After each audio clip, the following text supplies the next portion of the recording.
Crash Course DM. Welcome to a very special episode of Crash Course DM, coming at you tonight from the Radiant Citadel setting. I'm Josh Greenway, your dungeon newbie and poor man's idea of a good time. And joining me today is a very special lineup for a very special episode and the first non-canon Crash Course DM adventure. It's a one-shot today with some new and familiar faces and some new and familiar sounding names. So I want to go around the table and introduce everybody, have you say hello, and maybe tell us about your characters. Who are you? Who's your guy or gal? And like, where are they from? What do they do? Let's get into it. So first off, we have Chris Hilfiger. Hi, I'm Chris Hilfiger, also known as Wingspan, and my character today is not Adria. My character is named Oriole Songheart.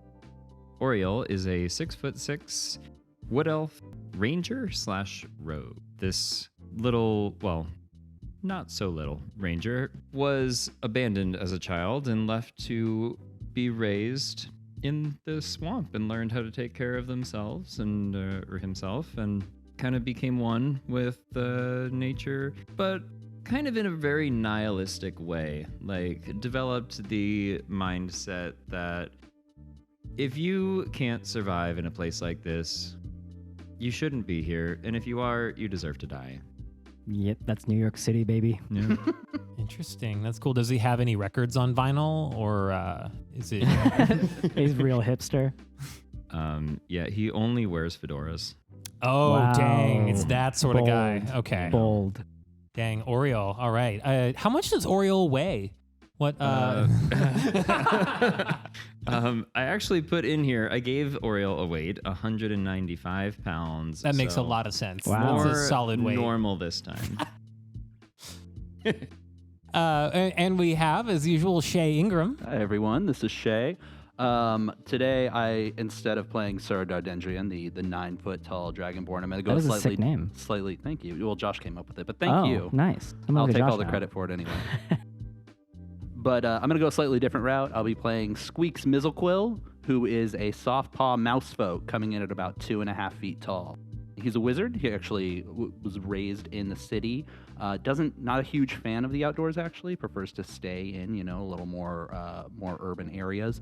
But he's got kind of a tragic backstory in that when he was younger, his brother disappeared with seemingly no trace. So he spent most of his life just trying to get really as much knowledge as he can, and in any hopes of finding any sort of clues or, maybe some magic that might help him find his brother one day. Awesome. And then we also have joining us more recently, but Kyle Kane. That's right. It's Kyle Kane. Today I'm going to be playing Grugnar, a fighter half-orc. And We love the half-orcs. He's quite the guy. Used to be a warrior trying to follow in his father's footsteps, his absent father, who was never really there for him. And he's been searching for that validation his whole life. He put down the axe a couple years ago and started a tugboat company called Grug's Tugs. And that was tragically taken over. It was a hostile takeover by, was it a mouse rat? Elon Muskrat. Elon Muskrat, yep, and took it over. And now he's more of a pacifist. He wants to put the axe down and leave that life of violence behind him. Is he at all uneasy about being in a party with another rodent after having such a bad interaction with the muskrat? He's on the path of, forgiveness for all creatures. He knows not all rodents are bad. Doesn't make general statements like that. He forgives. Sounds like a stand-up guy, this Grug. He's trying to be. And joining us as a new face and our first guest on the podcast, we have Wow. Daniel Lee. Whoa, it's me. Hey, I'm from, I hear it gets referenced on this show a lot, one shot at a time. Oh, you're on one shot at a time with the Forever Yeah, DM. that's right. I'm like the more annoying Daniel. I don't think that's possible. Well, you'll see. Because my character... I'm going to be playing a character. His name is Greenthumb. He's a half-elf or half-orc druid. Oh, a couple of half orcs. Okay. Yeah, he's got kind of a chip on his shoulder, not really feeling like he belongs in human society. So he's kind of like exiled himself onto a sort of self-discovery spirit quest. So Greenthumb is sort of his like adopted druid name that he picked up for himself to kind of like distance himself from his half-orc background. And he has long since abandoned his original name. He hasn't used it in many moons, and now he, at the ripe old age of 18, will never go back to his mom's place because her stupid freaking boyfriend moved in. So now I live with the land, and they're my only friends. That makes sense. Pretty good. It sounds like a wise 18-year-old. Yep. No, Good. I'm bound for riper pastures. Out of all of our tragic backstories, I feel like yours was the most tragic. Yeah, it fucking sucks. It hit me right in the angst, man. I just watched Lady Bird recently, and I gotta tell you, it's resonating with me. So thanks, everybody, for joining me tonight. We're doing a bunch of different stuff, totally because I planned it this way and not because of scheduling difficulties. So in keeping with the crash courseness of this all, I have continued to make things difficult for myself. We are also going to test out an adjusted show format. I didn't record a debrief to this. I didn't call a shot per se. Okay. And instead, I want to talk with you all about things that I'm working on as a DM. I want to start taking a more clinical approach to how do I look at my own performance. So we'll talk up front about the things that I want to work on, and then I'll ask you guys about how it went towards the end. And we're going to do our sort of brief and debrief together. It'll be fun, or else. Cool. Or else it won't be. That's fine too. Okay. It'll be fun or else. I'm not saying TPK's on the table. No. Hold on. I'm trying to figure out when the best time would be to mention the name of the adventure too, because I realized that I didn't really work that in super elegantly. Well, then let me ask am I allowed to say fuck? Oh, we got a fucking explicit. Oh, can we just say rating fuck? here. Okay, cool. Man, Shay is just bird dogging me. He's wow. What? He's I don't bird know. dogging you? I was like staring. There's No. No. I wanted to do a thing, if that's okay. If this is an okay time. I just wanted to officially plug Daniel's podcast, One Shot at a Time. Oh, thank you so much. It was referenced earlier, but I don't think we've got the official plug in. Oh, that's gotcha. true. Oh, Thank you so okay. much. Sorry. I didn't know protocol. No, you're fine. So there's an You're official fine. plug segment on No. this show? No, we just Oh. know we have to get that one out at least 5 times It's before just- the end. yeah, Okay. It's gonna happen. Oh, gotcha. Yeah. Okay, cool. So a few things that now that we've got the one shot at a time plug out of the way, I wanted to tell you guys about. I've picked kind of a few focus areas. So stuff I found online is like in general, a GM has to have like a good understanding of the rules and the lore, right? Or at least where to find it. And then they also need to be ready to like improvise with the player party, be well prepared, and be a good storyteller / enabler. And for me, I want to focus more on the last two in particular, especially with conversations that I've had with Chris and Daniel Locke recently. So like prep and storytelling are what I want to be good at. In particular, like pacing and timing. These guys will tell you that I've definitely got us stuck in a shop for half of an episode before. Okay. And then being clear and concise in what I want you to know and be able to do and not repeat the same thing 3 times in 3 different ways. And then I just want to manage my time in between all of our players effectively, give you all equal time, so to speak, and then have everything ready so we don't spend a lot of time with DM prep in between scenes. Cool. So those are the things for me. Any questions or thoughts on that? So you want us to just like loudly interject whenever things are taking too long, like whenever a scene is dragging? I mean, that would almost be kind of funny. Just like in character? Hey, you're really sucking right now. Just Chris hits like a little like Little bell. rules janitor Yeah, bell, yeah, like yeah. ding ding ding. Hey, move it along. But at the end, we can kind of talk about, and I'll kind of remind you of the things. And if you have thoughts or feelings, we're testing some shit out. Maybe Okay. it's not gonna. I don't know. I was just thinking about it, and I felt like if I kept trying to call the shot, I was always gonna be wrong because that's how that works. So trying a different format here. As just kind of a thought along with that, I do think that those are good things to focus on and good things to be cognitively aware of. So I think that is that's how you improve, is you focus on 1 or 2 things, you work on those 1 or 2 things, and once you feel like you're good, then you focus on another 1 or 2 things. Yeah. Good way to Wow. do it. Same. Yeah, same on all counts. Sweet. I'm Thanks. also good at self-improvement and stuff. Yeah, I think about that a lot. Hell yeah. Yeah, you yeah, look yeah. like you read books. You read the Yeah, shit yeah, out of some yeah, books. for sure. Yeah. Today, I'd also like to let us know that we have the new and improved Kyle Kane here today. Wow, it's such an honor. I didn't realize. Thought I was just with normal Kyle Kane. No, this is best Kyle Kane. Yeah. Okay. He had to kill the other Kyle Kane. Oh, this is like a doppelganger situation? He's a whole thing. Yeah. That's why he was Gotcha, running a little gotcha. bit behind today. It was, But this one's better, so Yep. Like a pod person situation. you A mean podcast a person. podcast person. Oh. Yeah, there we go. It was right there. Yeah. Maybe we have the wrong Kyle. Yeah. No. Well- survival of the Kylist. As long as he's good at D&D, I don't care. Yeah, that's fair. Okay, so the adventure we're playing today is in the midst of Manivarsha by Mimi Mondal. I hope I said Great. that right. or That's a lot also of not. alliteration. Yeah, so this is like a legit D&D that a real name? adventure from, yeah. Okay. And this is a legit adventure from Journeys Through the Radiant Citadel. So I didn't write this in any way, shape, or form, which is probably for the best. Not that a fully homebrew campaign against the advice of everybody as a first-time DM isn't going swimmingly. I just thought, let's do something a little more grounded in experience first, and then I'll worry more about the performance part instead of the story. So as we get this started today, one of the first things that I thought would be fun to do, because I've never done it on the DM side, is I would like, so you've all built your characters out, which is great. Thank you for having those. And what I'd like to do is give you some magical items to start your adventure. Wow. So we're gonna roll. You're all level 9, correct? Yep. Yes. Okay, so what we're gonna do is from magic tables A, B, and F. I'll just sort of tell you as you get your rolls what your items are. So our adventurers spent the better part of an hour rolling for items.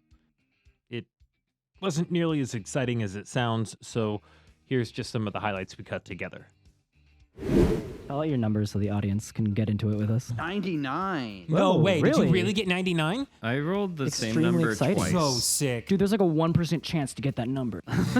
41. It's gonna be the Nice. Vorpal sword. I'm gonna. I'd like to dual wield Vorpal swords, please, DM. Magic item table A. This is not as exciting as you think it is. 45. How many times do we do that? 5, just 5 times. 5 items? Yeah, you're gonna get more than 5 items. 49. You're gonna get an oodle of items. Oh, that's a perfect actually. square. I'm gonna re-roll that 80. that 49. Other 84. Yeah. 7 squared, baby. I don't want to. Well, we'll see. We'll So see is- what 84. So I'll is start with 36, which I Huh? also got. Wow, you got 2 Oh. perfect squares? Yo, our audience I is got eating this 2 up. Dang. sequential perfect squares, guys. That's crazy. Whoa. 6 squared and 7 squared? That's right. Dang, they're coming in the live chat too. Just all the thumbs Yeah. ups. That's 4. All the heart emojis. No, that's 0. Oh yeah, sorry, buddy. Maybe 4 is the Vorpal sword. Yeah, we won't know. We won't know. I don't want to spoil it, but magic item table A is not the most rare items, you guys. What do you mean? You said this campaign was going to be really hard. Oh, while we're rolling, one thing I also didn't say at the top was I originally called that we were going to try to do this in one session. We already know that's not going to happen, so now we just have that in the recording too. I mean, I imagine it'll take a long time just to even write down all of our items. yeah, that's fair. TBH. It This shouldn't. entire session. Yeah. This is An it. hour yeah. later. Okay, so we're gonna start with Kyle. Yep. Kyle, your first number was a 4. 4. Okay, you have a potion of healing. Your next one is a 15. Nice. So put that in the app. Shit, sorry. Yeah. Oh, yeah. If you go to the inventory section, Go to you inventory, can manage start inventory, I think, and then manage. just start searching stuff. Just start adding things. Yeah, just add whatever you want. punch in. Potion of healing? Fuck him. Give yourself a Vorpal sword. Vorpal sword. Okay. Okay, I You got dual it. those, right? Okay. If you say a number and I have any configuration of that number on mine, I'm fucking adding it. Oh, Just so you know. just before we even get to you, just anytime it's said as we're going around the circle. Yeah, I have 2 4s in my array, so I'm adding 2 potions. Oh, that's what you meant. Wow. Okay. One's a 41 and one's a 49, but Okay, I'm just going through the shame of clicking the add button on Potion of Healing 4 times. Absolutely gutted. this is what I'm here for. That's the stuff, you know. Not even a magical item, by the way. Did anybody get 61 through 70? Yes. Yep. Sweet. Potion of climbing. Oh, Get the fuck out of here, These man. are What the horrible heck? items. Guys, this is the first table. Oh my God. Oh, we're doing 5 rolls per table? You're doing 5 rolls in table A, 4 rolls in table B, and 2 rolls in table F. Oh, I okay. see. Table F Okay, is okay, okay. dope, okay? Okay, I'm still Okay. pretty excited then. I'm still pretty excited. I'm not. So grumpy. This is horrible. I was fully under the impression that it was like 1 through 50 with Potion of Healing, and then the others are magical items. So I was like, this is bullshit. Yeah, I was like, potion of climbing. What the Okay, did anybody get 71 through 90? You know your boy got a 71. Okay, you can go fuck yourself. No, I'm just kidding. I got two Potion things. of eat a dick. Spell scroll idiot. first. Wow,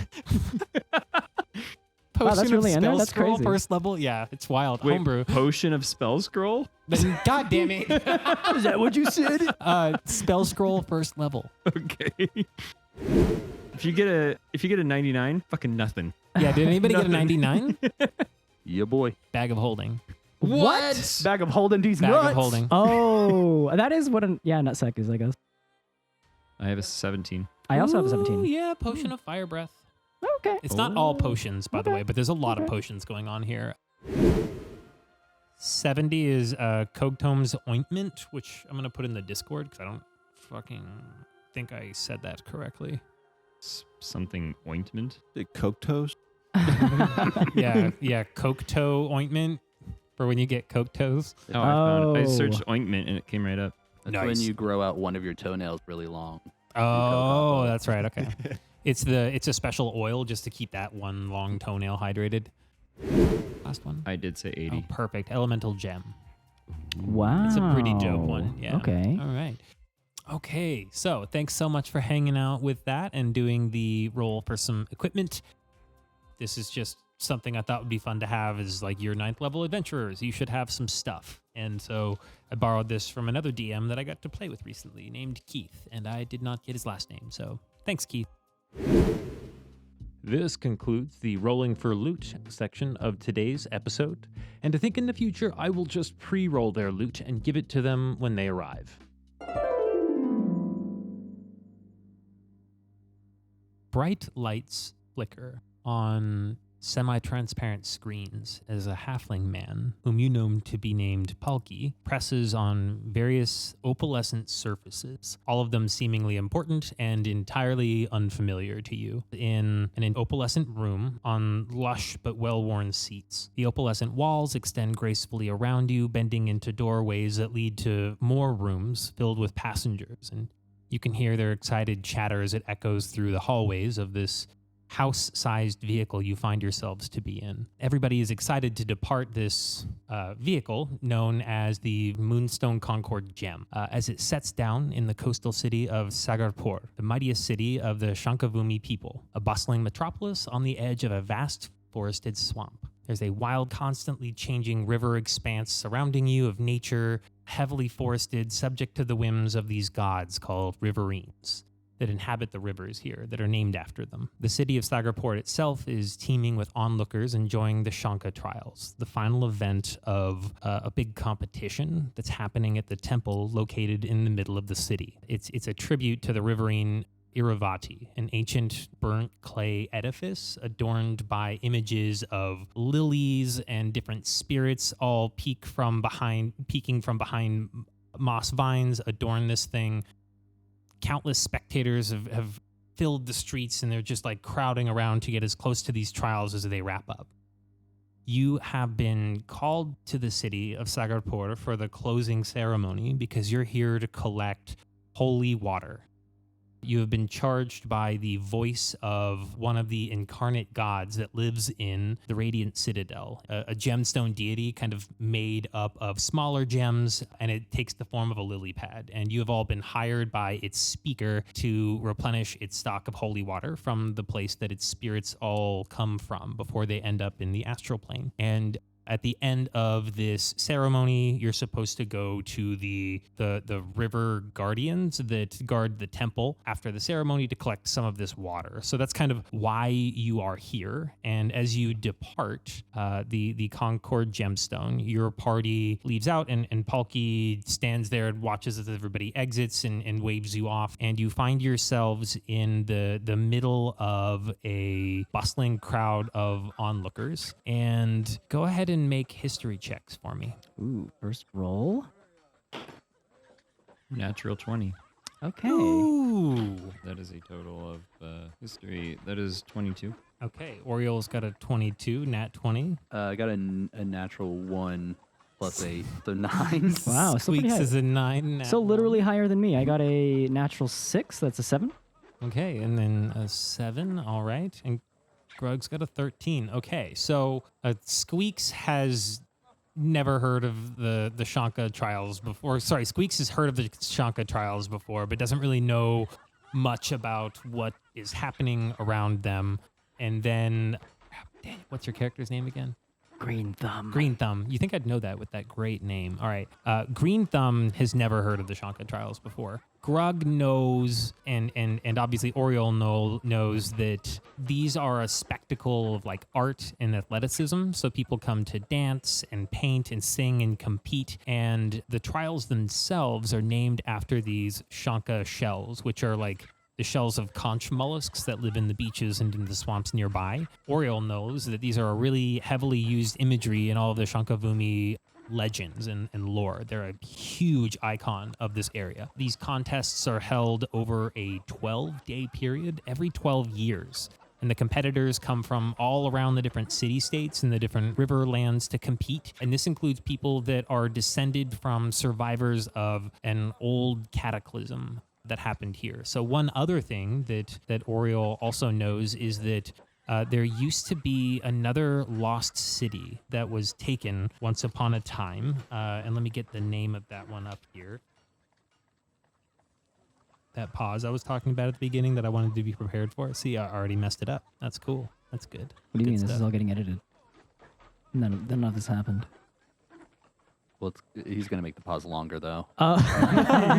He always does this. Need to make it sound like I've really tried my best to find that city name. And here it is. Oh, it was just Albany. You know, it's weird. Weird. I always mix it up. No. So I did find the city name. It's the ruined city of Manivarsha, which used to be overseen by a riverine by the name of Adirohit. And he disappeared some time ago, and a great huge wave came and took out everybody from that city. And there are some of the survivors of that cataclysm that are here competing in these trials, and it's pretty common to see them there. The contests include boat building, racing, cooking, dancing, diving for these Shankha conch shells, and just swimming races, straight up races. The contests are supposed to honor the different riverines or the gods that live in each of these rivers and represents them. And then one contestant emerges among everybody to be victorious and take the Great Conch Shell Trophy, known as the Riverines Shankha, to grace their home city until the next competition. So they just get to keep it until the next 12 years passes up. So sick history check. And that's the full lowdown on the Shankha Trials. Dope. So you are arriving during the closing ceremonies. Everybody has been just competing their butts off, and a crowd has assembled in front of like one of the final stages, and there's a young prodigy, a dancer named Amanisha Manivarshi, called Nisha by her fans, who's about to perform. And you hear people sort of chattering, and a buzz arises from the crowd, and everybody starts to look and watch. How do you guys interact? Do you care about this at all? We are in some kind of vessel, correct? No, you have left the vessel and you're just standing like you exited the vessel. We opened on you leaving the Jewel Stone into the city. Got it.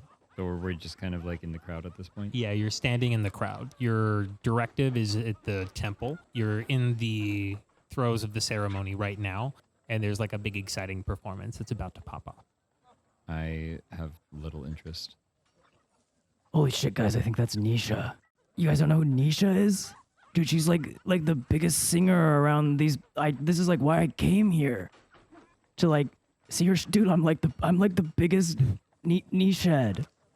That's like what we call ourselves. Like, we're fans, like niche heads. You see, he's got a shirt on that just says "Total Niche Head." Yeah, like look, I'm a niche head. Oh, I always wondered what that shirt meant. Yeah. Okay. So, I mean, Do you want to go check out our performance, or? yeah, for sure. I mean, like, what did you guys come here to do? I know we kind of just like met on the train. We were like talking and stuff. But like, what are you guys doing after this? Well, we've got the directive, but I could take a minute to listen to a performance, I guess. Sweet. I suppose it wouldn't hurt. I mean, what's a little artistic expression? Music's cool. Right on. Right on. So, is it like a public theater kind of thing? There's like a raised stage along the street here, and it's like one of the main spots. It's like the final place to do performances, like right in front of the temple. Gotcha. All right. Sweet. Yeah. I mean, I think Greenthumb would probably chill around for a little bit. Heck yeah! All right. I think in canon he's not here to do the quest. He's like, just I like don't lonely. care about the He job. just like came here to do like a self-searching kind of thing, and then it's just like, He heard about the performance going on, and he's Yeah. like, I definitely want that job. And Squeaks is just a bit of a people pleaser, so he's like, okay, well, if somebody else wants to do it, I guess, yeah, that'd be fine. Perfect. I do have one request, though. I don't know that I'll be able to see the stage very well. Grug, maybe you could put me up on your shoulders? I could do that. Oh, thanks, mate. Squeaks hops up on Grug's shoulders, and the performance kicks off, and you all gather to watch. And Amanisha's performance is, in a word, breathtaking. It carries this tinge of sadness, and she dances to and fro across the stage, and an announcer explains over the intercom that her performance represents the story of the city of Manivarsha's disappearance and its mysterious destruction, and all of the anguish and hurt that Nisha carries because of this, and all of the Manivarshi who will never return to their ancestral home. As it ends, a huge cheer rises from the crowd. Go ahead and make an insight check. Oh, I thought you were gonna tell us to cheer. Go ahead and cheer. Go ahead Rory. and make a cheer. Roll for cheer. Nisha, I fucking love you. I'm fucking touched, guys. That was fucking sad. That's a natural 19. What are we rolling for? Wisdom or charisma, Oh, hell yeah. I got hella wisdom. Wisdom for days. or insight or performance, like one of those. Or medicine, or whatever the fuck you want. Let's just go down the list. You do a Performance, straight luck check. persuasion. That's a 23. 23. I rolled a nat 1 this Nice. time for a total of 8. Jeez, that's really high. Still. I'll go insight. I rolled a 5, so that's a 12 total. Got a 5 total. All right, cool. So everybody except Grug This is so fitting. realizes that this dance that Nisha just put on, like on one hand, Greenthumb remembers that Nisha's that sick dancer, not the singer, but still totally sick. And you notice that the crowd, like it really drew a deep response from the crowd. Like it drew people to tears. Like there was something about that really resonated with everybody. And the judges watching the competition, this happened to be the final performance, and they meet and deliberate, and before long they produce the great conch trophy, the Riverine's Shankha, and one of them bows and beckons Nisha forward, and the whole crowd loses their minds, cheering, fanfare. She takes the trophy and takes her place as the newest champion of the Shankha Trials. And she raises the trophy above her head, and as she does, thunder crashes and rings out. The sky fills with clouds. From the once calm river, a surge of water rises, forming a towering wave that flings the boats onto the banks, destroys the docks. A massive wave crests a huge rock that sits outside of the city and brushes out towards the shoreline and the crowded shore and the Riverine Temple, flooding everything. And you all have a moment to react here. I'll tell you that the plaza surrounding the Riverine Temple is like thousands of feet long. There are tons of people in here. There are, you have a moment to react. and try to like maybe try to do something before the wave is gonna come and hit the city and this block where you're in. Cool. Greenthumb is just fully crying.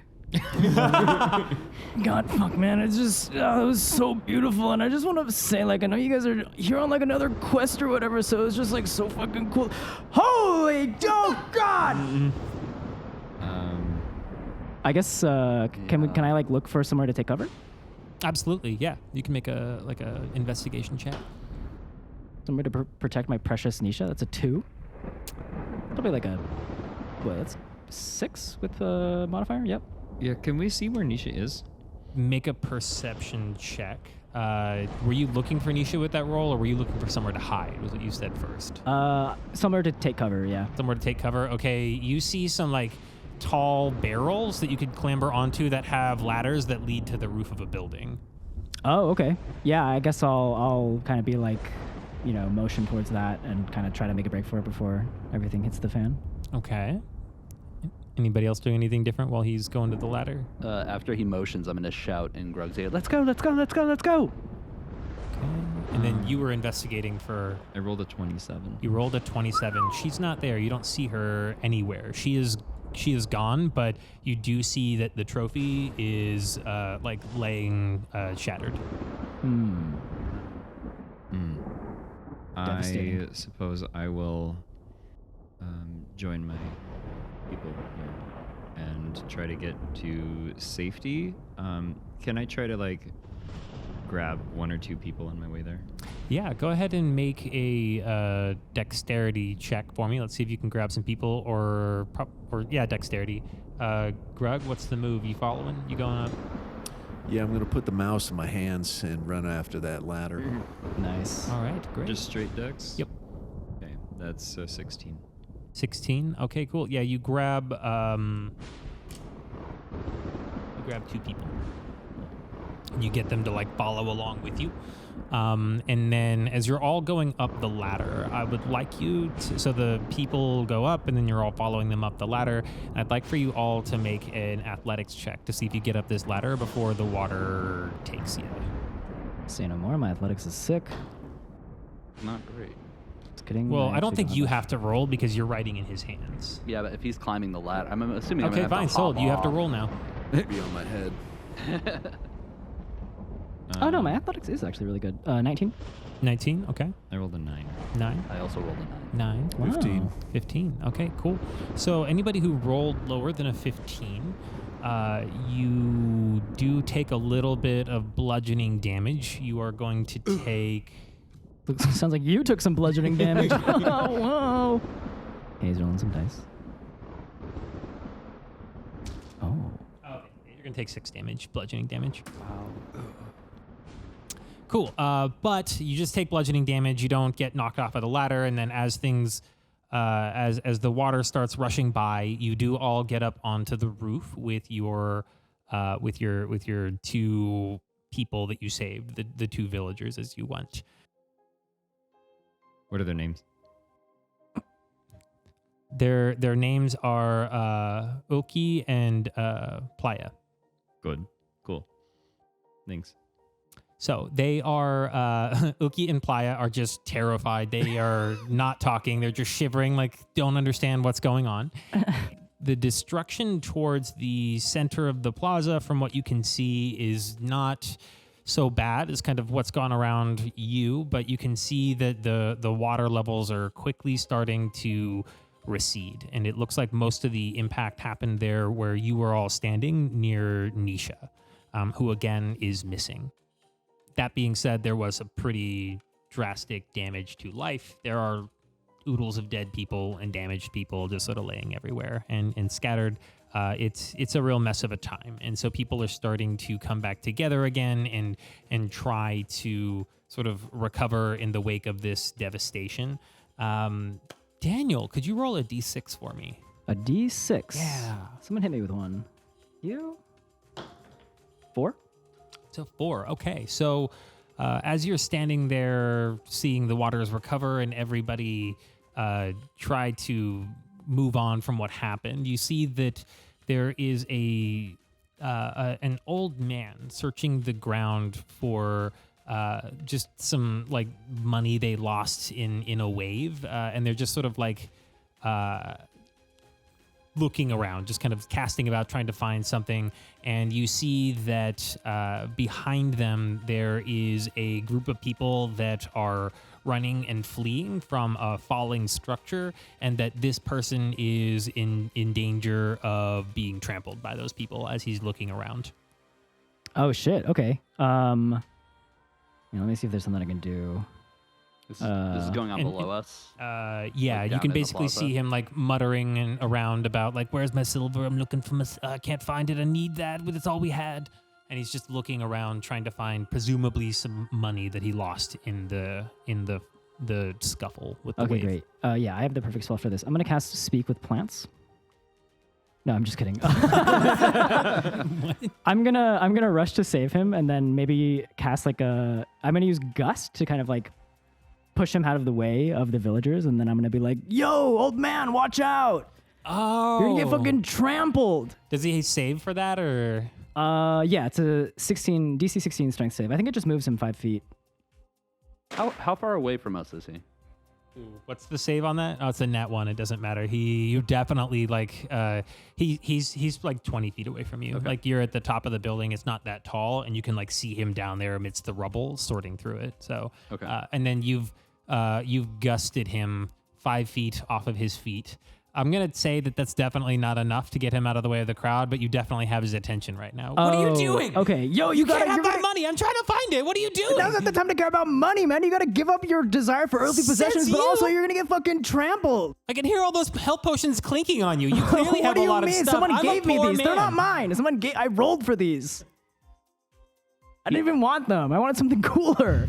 But he just gave me 4 normal ass healing potions. I'm level 9. Okay, so he just rolled like an annoyance check, and he like got up to go start yelling at you, and did get out of the way of the crowd. So Okay, he at perfect, least didn't perfect. get trampled.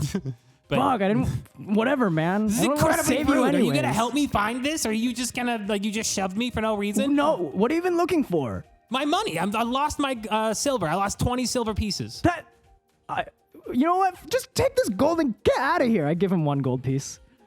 Hey, you're a pretty all right guy. Just shut up. Thanks. I like you. Get out of here. Yeah, fuck you. Hey, I'm a total niche head too. You see, he has the same shirt on that you do. Oh, I'm sorry. I did not mean to disrespect a fellow fan. It's okay, bro. You know, I came in a little hot there. I'm sorry. That Hey, was man. my bad. Same. Honestly, same. I think both of us can learn a little something from that dance performance we just saw. Speaking of which, I'm pretty sure she's like fucking gone, dude. Yeah, I saw. Like that was crazy, man. It's funny you mentioned that. I actually saw her. She got like swooshed away by a wave. The whole thing just like dragged her out of town. What the fuck? What could have done this? I don't know, but like everybody at the temple is like yelling about it now. It's kind of a mess.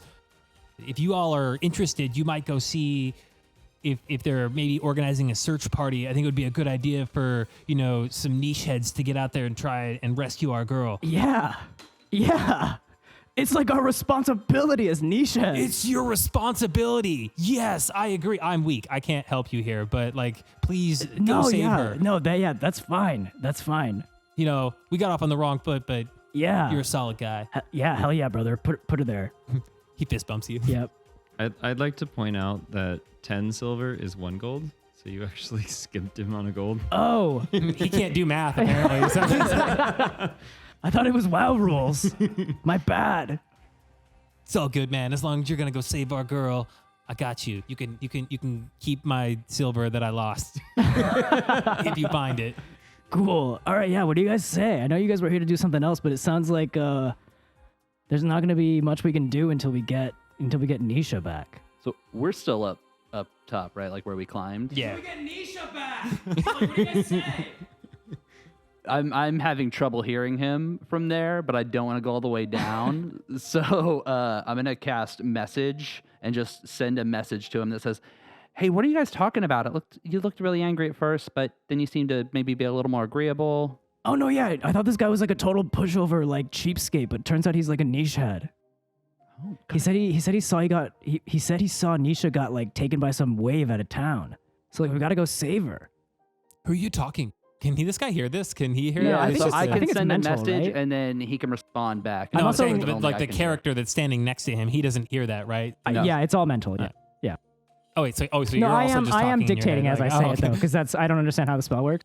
Oh, are you on a speaking stone right now, bro? I didn't even realize. I'm sorry. You know, Oh, no, you're no. talking to somebody, but if you're doing a thing, it's fine. No. It's cool. It's just one of my bros up there. Got you. I met him on the train earlier. Hi. I waved down. Oh, sick, a mouse. Well, folks, he met somebody. Said he might be able to help us find where Nisha went. Like to just brush off Oki and Playa, my two new friends. Thanks so much for saving me. That was really brave of you. My name's Oki. We really appreciate it. This is my sister. I'm Playa. Yeah. That's. Yeah, do you You guys have such beautiful voices. Wow. Thank you so much. Our mom requires us to speak this way at all times. Yeah, we went through a lot of vocal training lessons. Anyways, I gotta go check on my brother. well, hold on. Wait, Don't just, No, it's I just saved it's like your life. really important. Oh, okay. Yeah. What? I know that a lot of chaos just happened, but did you see anything? Is there any information that you might be able to give us? Usually, whenever something this bad happens, we look to the temples for leadership. You know, the Riverines hold center on all of this, so they're gonna have the best way forward for us as far as how to find answers. All I found was this big box of Vorpal swords. You have to stop taking those. But like, You know guys the can- shopkeep you guys gets can mad have them. every You guys- time. You guys seem really cool, so just like take them. Playa kills Oki and then leaves with the Vorpal swords and takes them with her. I always knew that someday it would come to this. Just these niche heads are getting too much for me. I can't handle it. Anyways, it sounds like we'll be able to figure out what's going on at the temple. Suppose. What do you say we go there? well, guys, Greenthumb saying we should probably go to the temple. So maybe we'll climb Oh, down. right, I'm follow not him. there. It's all right. I'm conveying the message. Are we going to the temple or what? Yeah. What do you think, Grug? Let's go. Okay, so you, the temple is very nearby, like you can basically see it. So you walk over, and as you approach the temple, you see that other survivors of the cataclysm are starting to emerge from within the temple. A lot of people seem to take shelter there. Some of them are the contestants and the judges, and then there's the temple's leader, High River Singer Plabon Batial, who is a halfling priest. What do you call it? He's assessing. There we go. He's assessing the situation, and he sees you all, and he approaches your party and says, "The river came from Anisha, and the riverine Shankha. The wall of water descended and flowed all around us, seeking Amanisha as she tried to help the others to safety. It was like it was alive. It seized her and pulled her away, and is just panicking, not sure what to. Not really panicking because he's not losing it, but he's just kind of like looking for anybody that might have any sort of capabilities and is like, hey, you see, here's what happened. Will you help us? And so he's trying to pull you guys into that kind of a conversation. I ignore him. Okay. I go to the tavern and find some. No, I'm just kidding. You said the river seemed alive. Yes, it was targeted. It was like it destroyed everything around, but it just grabbed Amanisha as she was and pulled her away. Can you make out any other specific details? Anything that could help us determine where to go? I've been judging these Shankha Trials for most of my life now, and the only thing I can say is that the only people who have the power to control river water like this is the riverines themselves. This must be the doing of Iravati, the spirit of our river of Sagorpur. Sorry, you said Diravati? Iravati, Iravati. Iravati. Have you met this Iravati? I have not, but I can tell you that for a storm to hit so suddenly and the river to rise like this is unnatural. I felt a jealousy. Do you think that the gods are jealous of Nisha? Is she like so cool and cute and beautiful and good at dancing and singing? Nisha. Yeah, honestly, I wouldn't blame him. She's pretty marvelous. She's great, but these niche heads are getting to be a real problem. Okay, Is there anything about the Shankha itself that a riverine might want? don't. It doesn't make sense. It's an icon. It's a symbol. It's a piece of imagery, really, more than anything. It's not something that they would care about. It's too similar to what happened with Manivarsha. I fear as though Nisha has served as some sort of pawn in a larger game. But I may be wrong. We have experienced a sadness like this before. And he goes on to explain to you this story of Manivarsha's original storm that took out the city and destroyed all those inhabitants. To just sort of circle back on that, and this feels very similar to how that felt. Please, you seem strong, capable adventurers. You've been around. I can pay you. We have money, but you must help us find and return Amanisha. We're willing to help if you can provide us all with Vorpal swords. I have 400 gold pieces for you each. This is what I have. How many is that gonna? I don't think that could buy us even one. What do we do? Well, What do we do? Should we just rob him? no, we can't do that. Sorry, that was out of character. No, yeah, I mean, we're gonna find it no matter what, right? Sorry, Purple Swords is just kind of these guys' thing. They're They're really very into in right now. I powerful magical understand. All the weapons. cool Yeah. kids have them. Right. Well, I'll tell you, Vorpal told them no. Somebody missing doesn't sit right with me, and so I'll do whatever I can to help. Typically, if somebody finds themselves in a situation such as this, then, well, that's nature taking its course. But it sounds as though something deeper is happening here, and I'm curious enough to want to find out. I don't know. What do you think, I Grug? think we should do We're it. gonna do it. Grugnar, you always know what to say in these moments. You're so eloquent, Grug. I like helping people. Plebon turns to Grug and is like, you're the strong, silent type, I can tell. And he reaches into his robe and he hands you this necklace with just a single, a small Shankha shell kind of hanging from it from the temple. It's like, this is a symbol of good luck. And for you, it will actually work as a stone of good luck. Oh, Thanks, That's brother. a look. Looks great, honestly. You're pulling it off. Usually, it's a pretty bold choice, but it looked good on you. Yeah, if I saw somebody else out on the street wearing that, I'd say, not a chance, mate. Yeah, usually I'm like, dang, that's so fake. Wearing a conch necklace, but with you, it's pretty sick. Thanks, guys. You will need to leave the city, and you must know that the forests here defy any attempts to be mapped. So you're going to need help to figure out how to find her. Someone's going to have to help you track wherever she went and find the path through the swamp that the tidal wave took her. Do you know someone who can do that? It's common to hire to hire help here down near the docks. You can check there and see if anything survived amongst the wreckage here. There's a Batiali down there somewhere that you could likely hire to be your guide through the forest. Okay. I don't mean to be a stickler here, but are you going to cover that cost? Because you were willing to pay us. It seems kind of weird that we'd have to go out of our own pocket to hire a guide. I mean, I'm pretty proficient in survival. I'm sure I could probably navigate us through. I can't advise against that strongly enough, but you if can't you advise against it, so you can advise for it. not strongly enough, I really think you should go for the guide. If I give you another 100 gold apiece, will you hire someone to help you?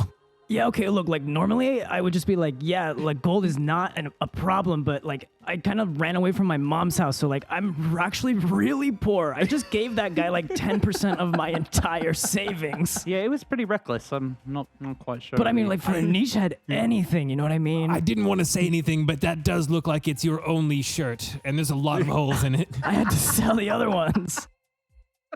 This is Okay. the only one I kept because it's so important to me. I'll talk to the other judges, and we'll throw in another 100 gold coins apiece if you'll hire a guide for the love of the riverine.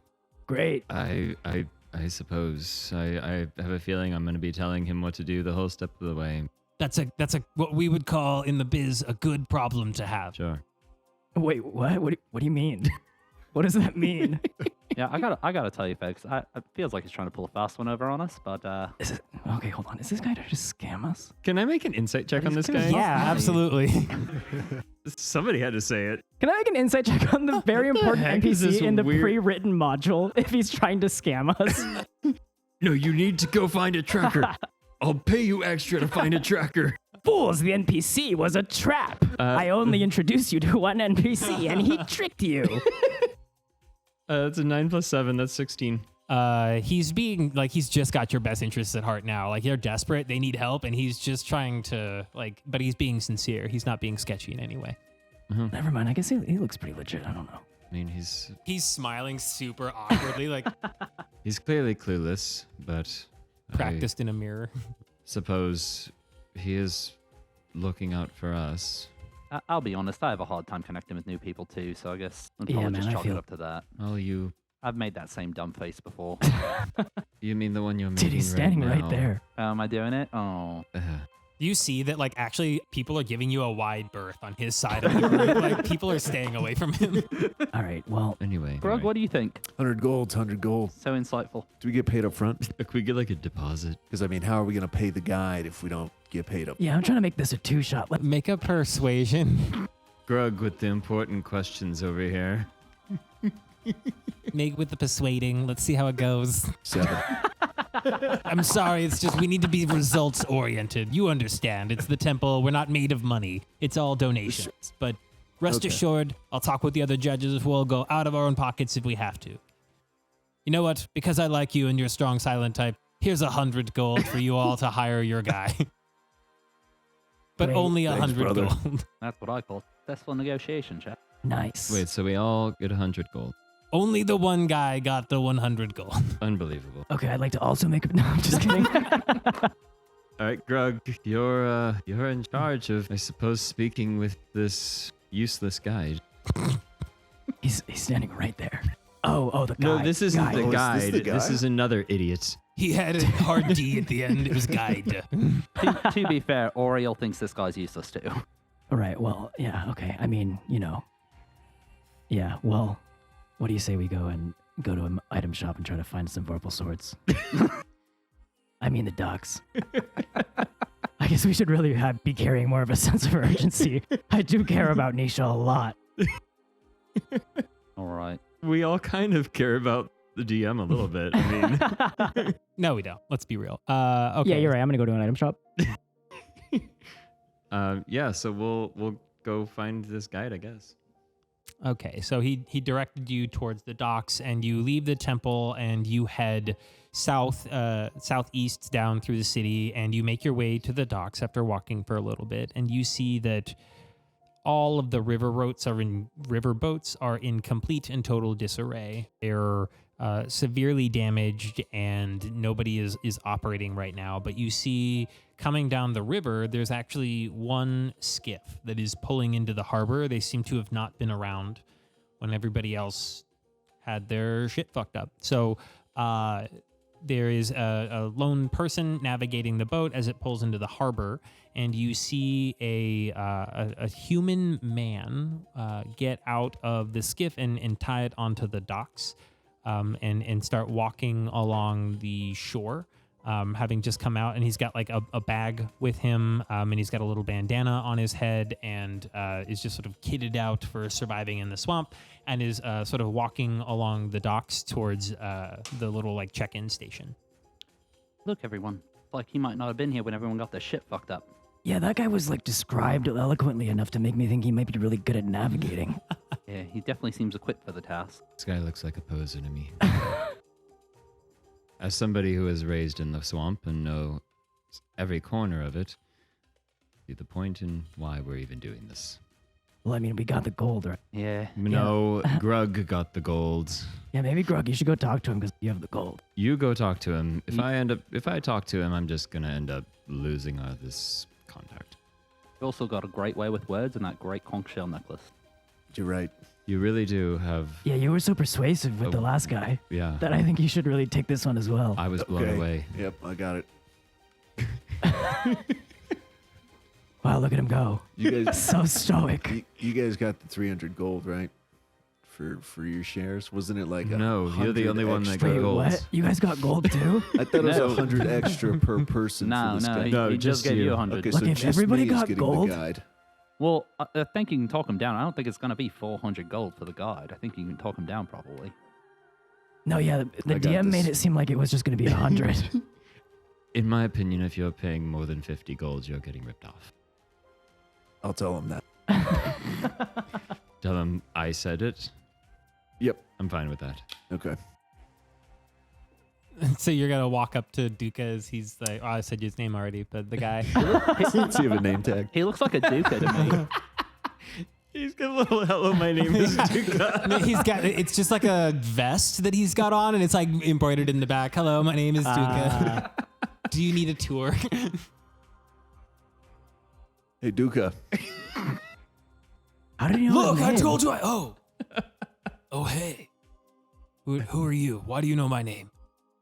It's on your back. Is it? And he like looks. Oh yeah, that's right. Okay, cool. Hey, what's going on?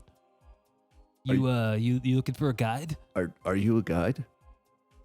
I could be. But are you? I could be. But are you? Yeah, I'm a guide. I'm a guide. That's what I do. Okay. What's your rate, man? I mean, normally 50, but with all this stuff, the price has gone up. You know, there's no operating boats, so it's 100 gold pieces if you're trying to go on a tour right now. Do you see my friend back there? I wave. He says if you pay more than 50, you get ripped off. His name's Oriole. Yeah. Does Oreo have a boat? I honestly think we could pay this guy in Oreos. Do you like Oreos? I do not. That's why I used it so distinctly as a nickname for your friend. All right. I'll pay 100. We're all standing way back. Hey, I like your style. No negotiating or anything. This is great. Do like you got us a I really see good him deal. handing over 100 gold? Yeah. Here's 100. This is. He just very loudly goes, "Huh? No negotiating." I'd I like love to this. loudly try to call out and stop this transaction from happening. Make a persuasion. Persuasion. Like, Grug, no, stop! I can clearly see that that's 100 gold. Persuasion? Oh boy, that's a God, you have negative. these insane. That's a 16 persuasion. Oh, really? Okay. All right. Tell you what, I'll knock 25 gold pieces off. Okay. He looks like he got us a really good deal. Just gives you 25 gold pieces back. Wait, he's giving us money? That's crazy. Grug must be so good at talking to people. Go up, Grug. All by yourself too. What no are help you? from anyone. Thanks, guys. What are you looking for? What are you trying to do? Do you just want to go see the sights? You and your friends going for like an epic camping trip, or this is a weird time to do that? That would have been a good question. Yeah. It's just a standard rate for all those. I'm assuming. Yeah, I mean, I'm just gonna drive you in what is essentially a large circle, so I don't really Okay. care what you do out there. I'd like to walk up at this point. Yeah, I Yeah. guess we're all gonna walk over. Yep. Now that he's made the transaction. So did you get us a good deal hey, or what? Is this the you guys are all on the deluxe adventure cruise line package because of your buddy here. That Oh, includes- sick. So we didn't hire you for a cruise. We hired you as a guide. We're looking Yeah, for something specifically. You seem real fun. I got that. That was the gist. You keep talking about going in circles and showing us. We don't need that. That's fair. What do you need? What do you guys? I mean, there was a disaster here, so it's sort of an odd time to go sightseeing. Yeah, well, that's just the thing. That disaster took Nisha somewhere, and we gotta find her. You see a niche head sticker on the back of the boat. No way, man, fellow niche Bro, head. what? Dude, we gotta find her. Don't even. No, she's gone. She's like gone. Wow, that's So if there's like anything in your power you can do to help us find her, then you gotta do it. So he goes on to explain that when he was in traveling back to the city, he saw the wave strike, and he actually did notice a weird, like, sparkling ripple of water that was glowing with this green light, not behaving like any of the other water, and it swept out away from the city. And he also lets you know that he saw something really similar in his travels, like 12 days ago, actually. He saw that a similar kind of ripple deep in the forest. But this is the first time since the Shankha Trials that he's seen that rippling green light. And so do you guys think it could be, like, connected? Well, maybe. Was that other rippling light right before the Shankha Trials? You said 12 days ago. Yeah.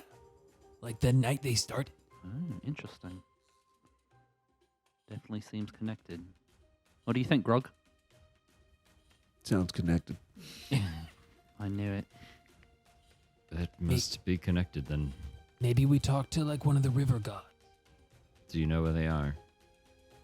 I mean, the gods here are very accessible. We could just go to, like, there's a series of waterfalls on the Tinjhorna River that we could, Tinjhorna River. Do you know where Iravati Sorry, is? did you just mispronounce the river? Yeah, it's really tricky. Aren't you a Doesn't guy? inspire a lot of That confidence. does not inspire much confidence. This guy's... I don't know. It makes sense to me. do you know where Iravati is? I do. That's who we want to see. Okay, I can take you through the swamp and we can go see Iravati and try to check in and see maybe there's some reason there was some like sin or slight against the god. I think. Yeah, what that do you all, sounds good. Do you all agree? Yeah, That's I our think best the lead. right call, yeah. I know I was giving him a little bit of a hard time, but I think he knows. I think he knows what deserves to do. it. Yeah, You there's should no way not. Anisha can be a bad guy. What did you say? There's no way Anisha can be a bad guy. Bro, no Nisheds are bad guys. That's right. That's what we always say. No Anishheads are bad guys. It's an old motto. The old but- adage. It is the old adage. So Duka's boat is just a narrow, flat-bottomed skiff, and there's room for all of you to hang out there, but not a whole lot else. Like, you're not going to be able to take a bunch of kit with you or anything. And it doesn't move terribly fast. It's going to take 10 hours on a boat ride to get to where you're going to go through the swamp. Okay, before we get in the boat, I would like to hang back and, like, as everybody else is getting in the boat, I'd like to whisper into this Duka's ear. I swear to God, if you try anything on this trip, if you do anything to show that you are incompetent in any way, I will end your life right here and now. Make an intimidation check. I'm going to say with advantage. With advantage, that is going to be an 18. He just looks sort of like afraid and confused. Hey, man, I don't want any trouble. Like, I have to make a living. I've been doing this for a long. I'm not going to steer anybody wrong. Like, this seems bad. Like, if Niche is in a bind, like, we got to go do something about it. If you take us in the wrong way, in any way, I will know, and you will die. Now get in the boat. He just doesn't say anything. He just looks. He doesn't stop looking at you and just like backs up into the boat and stumbles into it. Okay, we're all set. All right, meanwhile, I've taken out my dice set and I'm like, you guys ever heard of Dungeons and Dragons? We got like 10 hours. This is going to be sick. Sounds lame. Okay, so you all take off. Duka pushes off and takes you to the mouth of the Tinjhorna River. Again, this is going to take you 10 hours. And so we're going to do some checks to see if anything fun happens while you're going down the river. Chris, will you roll a d10 for me? I would happily roll a d10 for you. If I can find a d10. That is an 8. 8. Okay. You are cruising along the river here, and as you turn one of the sort of slight, you said 8? Shit. Okay, nothing happens. All right. The heck? Just cruising along the river here. Seems really nice. Whoa, what is that over there? Oh, it's nothing. Never mind. You see like a really big shadow that looks scary, but it turns out to just be like a convenient shape of the tree. Whoa, that tree shadow sure was convenient. Wow. Okay. I'm going to roll the d10 this time. That's more like it. Okay. As you are going down the river, you come across a split in the middle where there is a small island and a log on the tip of that island with a hole in it. And as you approach, a spirit naga appears and winds up out from the hole and looks over at all of you very intelligently. It's very inquisitive. Its little tongue is like flickering out, sniffing the air, and it sees you all and it says, "What's going on?" What size is this naga? He is large. Whoa, okay. You said it was a spirit? Spirit naga. It's like a snake person. Oh, okay. So it's like he's like it's not like a ghost or anything. It's just like a straight up Naga guy. Yeah, it's just like a Naga that looks kind of shifty. Like Okay. darker, weird, more vibrant, almost metallic color schemes going on. Oh, It's in got like terms a of red color. stripe down the middle of its back, and it's like Gotcha. I just said the name of the thing, but essentially it's a Naga that looks very swampy. Okay. And it just sees you all, and it's like, what's going on? I turned to Duga. Is this like normal? They, Guys hang out here a lot or what? yeah, like they're in the river sometimes. You see them. They're, I don't know. It's kind of hit or miss. Depends. This one seems like he's having an all right day, but sometimes it's a bad time. But we would know by now, I think. Okay, cool. Guys want to play a game? Oh, I don't like that. Yeah, I don't know about you guys. I'm not a big fan of snakes in general, so I'm gonna like cower in like a some okay. area of the boat. Is there any way we can go around the Naga? You can totally. Yeah, he's not able to get to you where you're at. Like you're a very safe distance away from him. Like he's on the shore of the thing, and he's like coming out of a stump. Like he's not in a position to lunge at you or anything. He's truly just like trying to engage with you in a conversation. Oh. I think this Naga wants to play Dungeons and Dragons with us. Are you trying to play Dungeons and Dragons, bro? Because like there's already like 3 PCs, so like I don't know if there's. You know, the rules are a little too complex. Okay, for cool. me, but Okay, not your vibe. Yeah. I have a different game we could play if you feel brave. Okay, look, I'm not gonna lie. You're kind of freaking out my friend here. I don't think I like this. I don't like this at all. Grug, how do you feel about this? The best risks in life come from taking a leap of faith. I was taking a nap in the boat. Oh yeah. So there's like this big snake dude just came out of nowhere and wants to like play a game with us. Oh, let's play. Oh god. Oh. Oh, If you let me try to bite you 3 times, I will give you something for free. Done. Okay. he's gonna give you death, Grug. No, I can Okay, take so it. you're gonna let the Naga try to bite you 3 times? Yeah. Okay, cool. Oh god. What's your AC? Okay. I mean, 18. hearing that sounds kind of fun. Are we still in the skiff? Like, Duka's like, well, he said he's into it, man. So like he just like edges it closer so he can go play the game. Wait, Duke, have you played this game?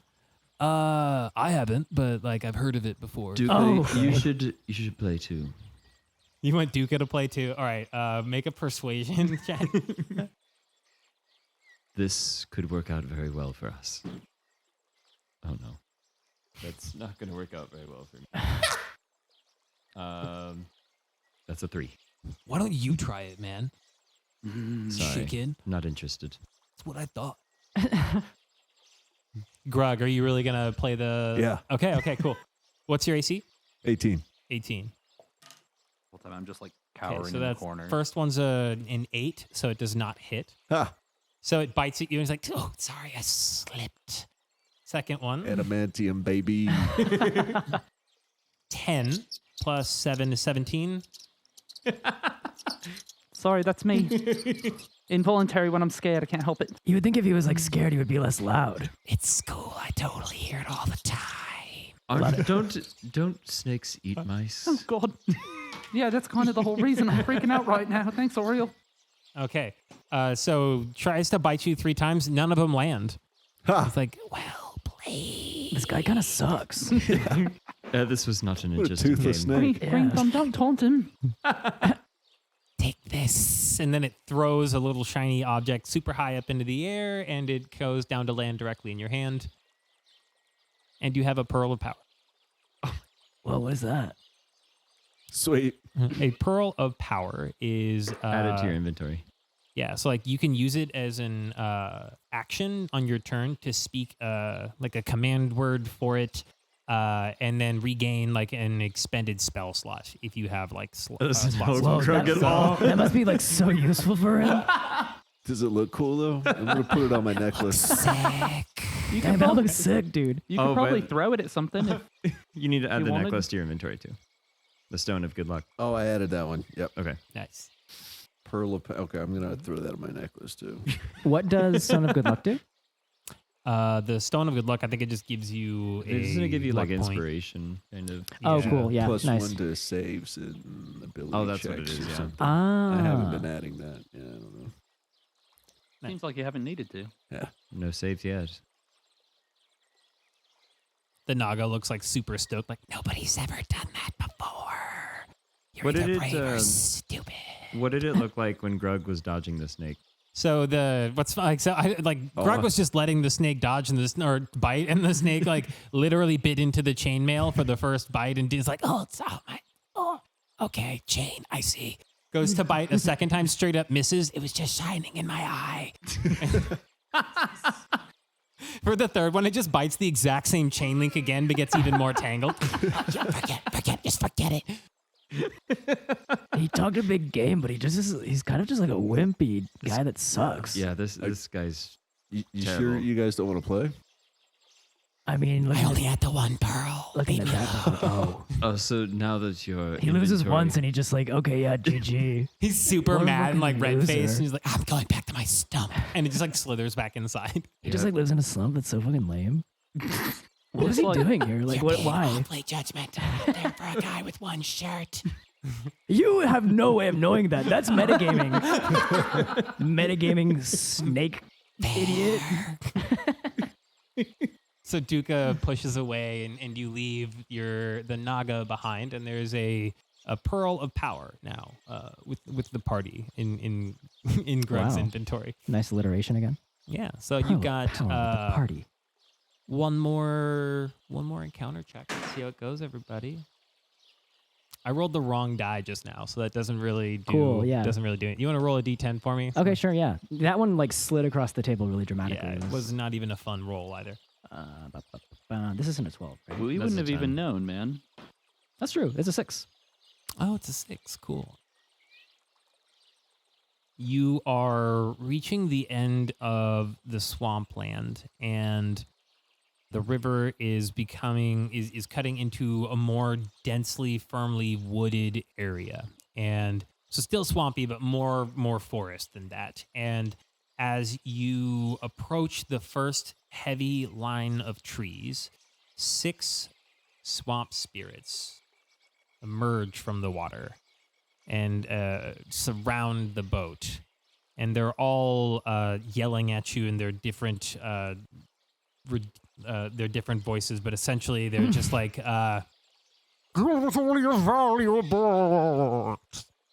What? Give us all of your valuables. Is this another game? I think they're trying to show us their value board. We're robbing you. Are you a grocery store? What? We can hurt you if that works better. Oh. Are you guys trying to fight us? We are going to rob you. Oh, well, no. Give us your valuables. Also, Or else. no. Why don't you give us your valuables? Yeah, we're Yeah. robbing you. Counterpoint. What do make you an say that? intimidation check. Who? Group intimidation check. Pick your strong. Yeah, let's just see what the top end of the group is. Oh, I rolled pretty well. I don't think I have any in intimidation or charisma. Natural 1 minus 1 for me, 0. I think that's a 18. I got a 17. 11. Yeah, that's an 18. They all start laughing at Oriole, like, you seem like you're trying to be the scariest one of all of them. Oh, actually, and then no. they like the rest of you are standing really tough behind him, and they're like, and then they all dip back into the water and disappear. Oh, okay. Wow, those guys kind of sucked. They were kind of just like the snake. They just like came in here and talked a big game. Yeah, man. Sometimes the people in the swamp just suck. Oh, so okay, so it's like a localized area kind of thing. Yeah, I mean, you get to know the locals and like how they are. And you figure it's not so bad, but like if you're not from in a town, like it's definitely an acquired taste. Oh, gotcha. No, yeah, sometimes you like go on vacation and then you're just like, damn, it's that kind of place, huh? Yeah. Do these guys try to rob everybody you take in the swamp? Or? I haven't seen these ones before, so I Oh, assume so. How many times have you been robbed? Nobody robs Duca. Duke, are you in cahoots with them? Is Was that this a setup? challenge, Duca? No. No, I'm not. Why would I do that? I make a living off of repeat Guys, it's gonna be like business. so fucking awkward if we rob a guy on a boat with him. And we're just stuck on the boat until he takes us to the place he's going to take us. We should wait till we get there and then we'll rob this. You know, Yeah. I can hear you He's talking. right, dude. This He's is a right small there. boat. We're talking about right somebody there. else. Don't worry about it. I don't believe can, you. We can tie up that other person. That would make it easier to navigate the boat with this other person who's may or may not be on the boat. I actually don't know how Greenthumb's going to feel about tying up a fellow niche head. Yeah, he can't be bad. He can't be a bad guy. Can't be a bad guy. He did say that earlier. If you guys try to rob him, I'm gonna convince the DM to cut that bit from the podcast. Now who's metagaming? Can this guy even name 5 niche songs? He names 20. You don't even know, okay? There's touching hands in the name of. There is 2,300 hours. There, and he just keeps going and going. And going. and to confirm again, DM, Nisha is a dancer, right? Yeah. Names all the best moves. It was so bold of her to release an album that you imagine her dancing to. It's Like a just the concept sound of like album. sneakers squeaking on the floor. It just sounds a lot like. Yeah, it sounded like that. Wait, here's the triple axel. Oh, Yeah, nailed beautiful.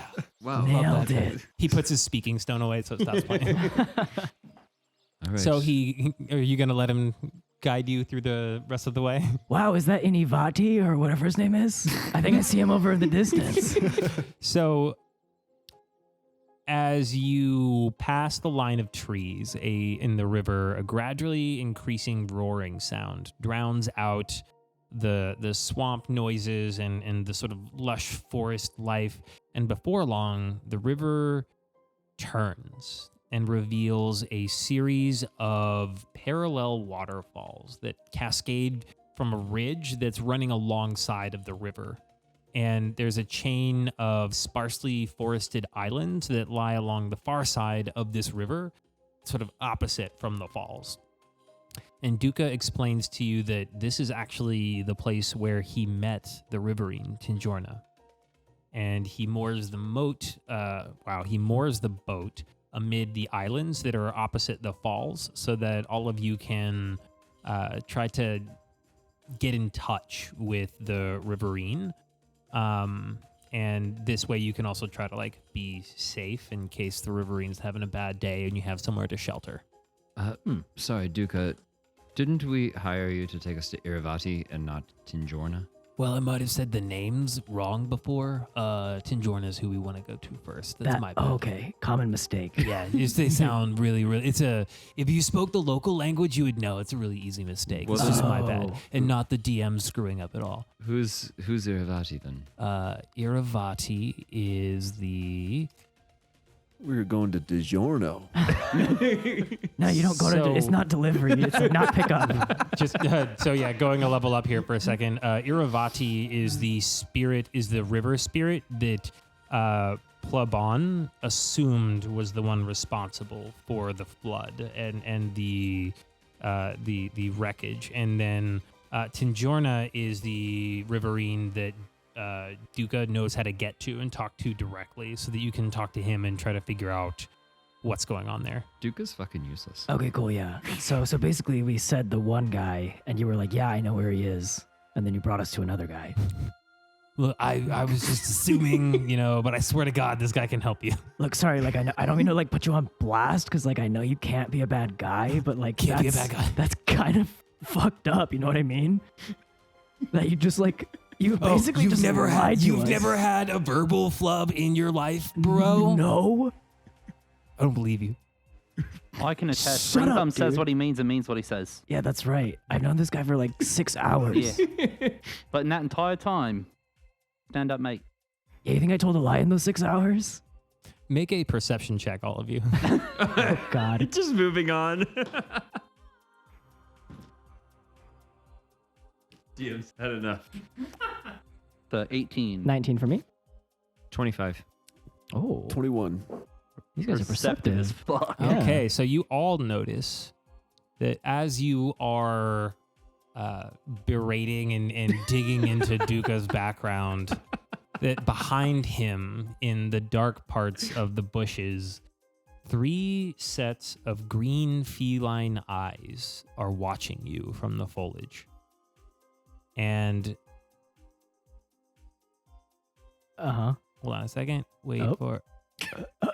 Okay, yeah. So you see these 3 eyes in the bushes, and then as they see you see them, they emerge from the bushes, and there are 3 humanoid-looking tigers standing in front of you with long bows drawn. Explain that.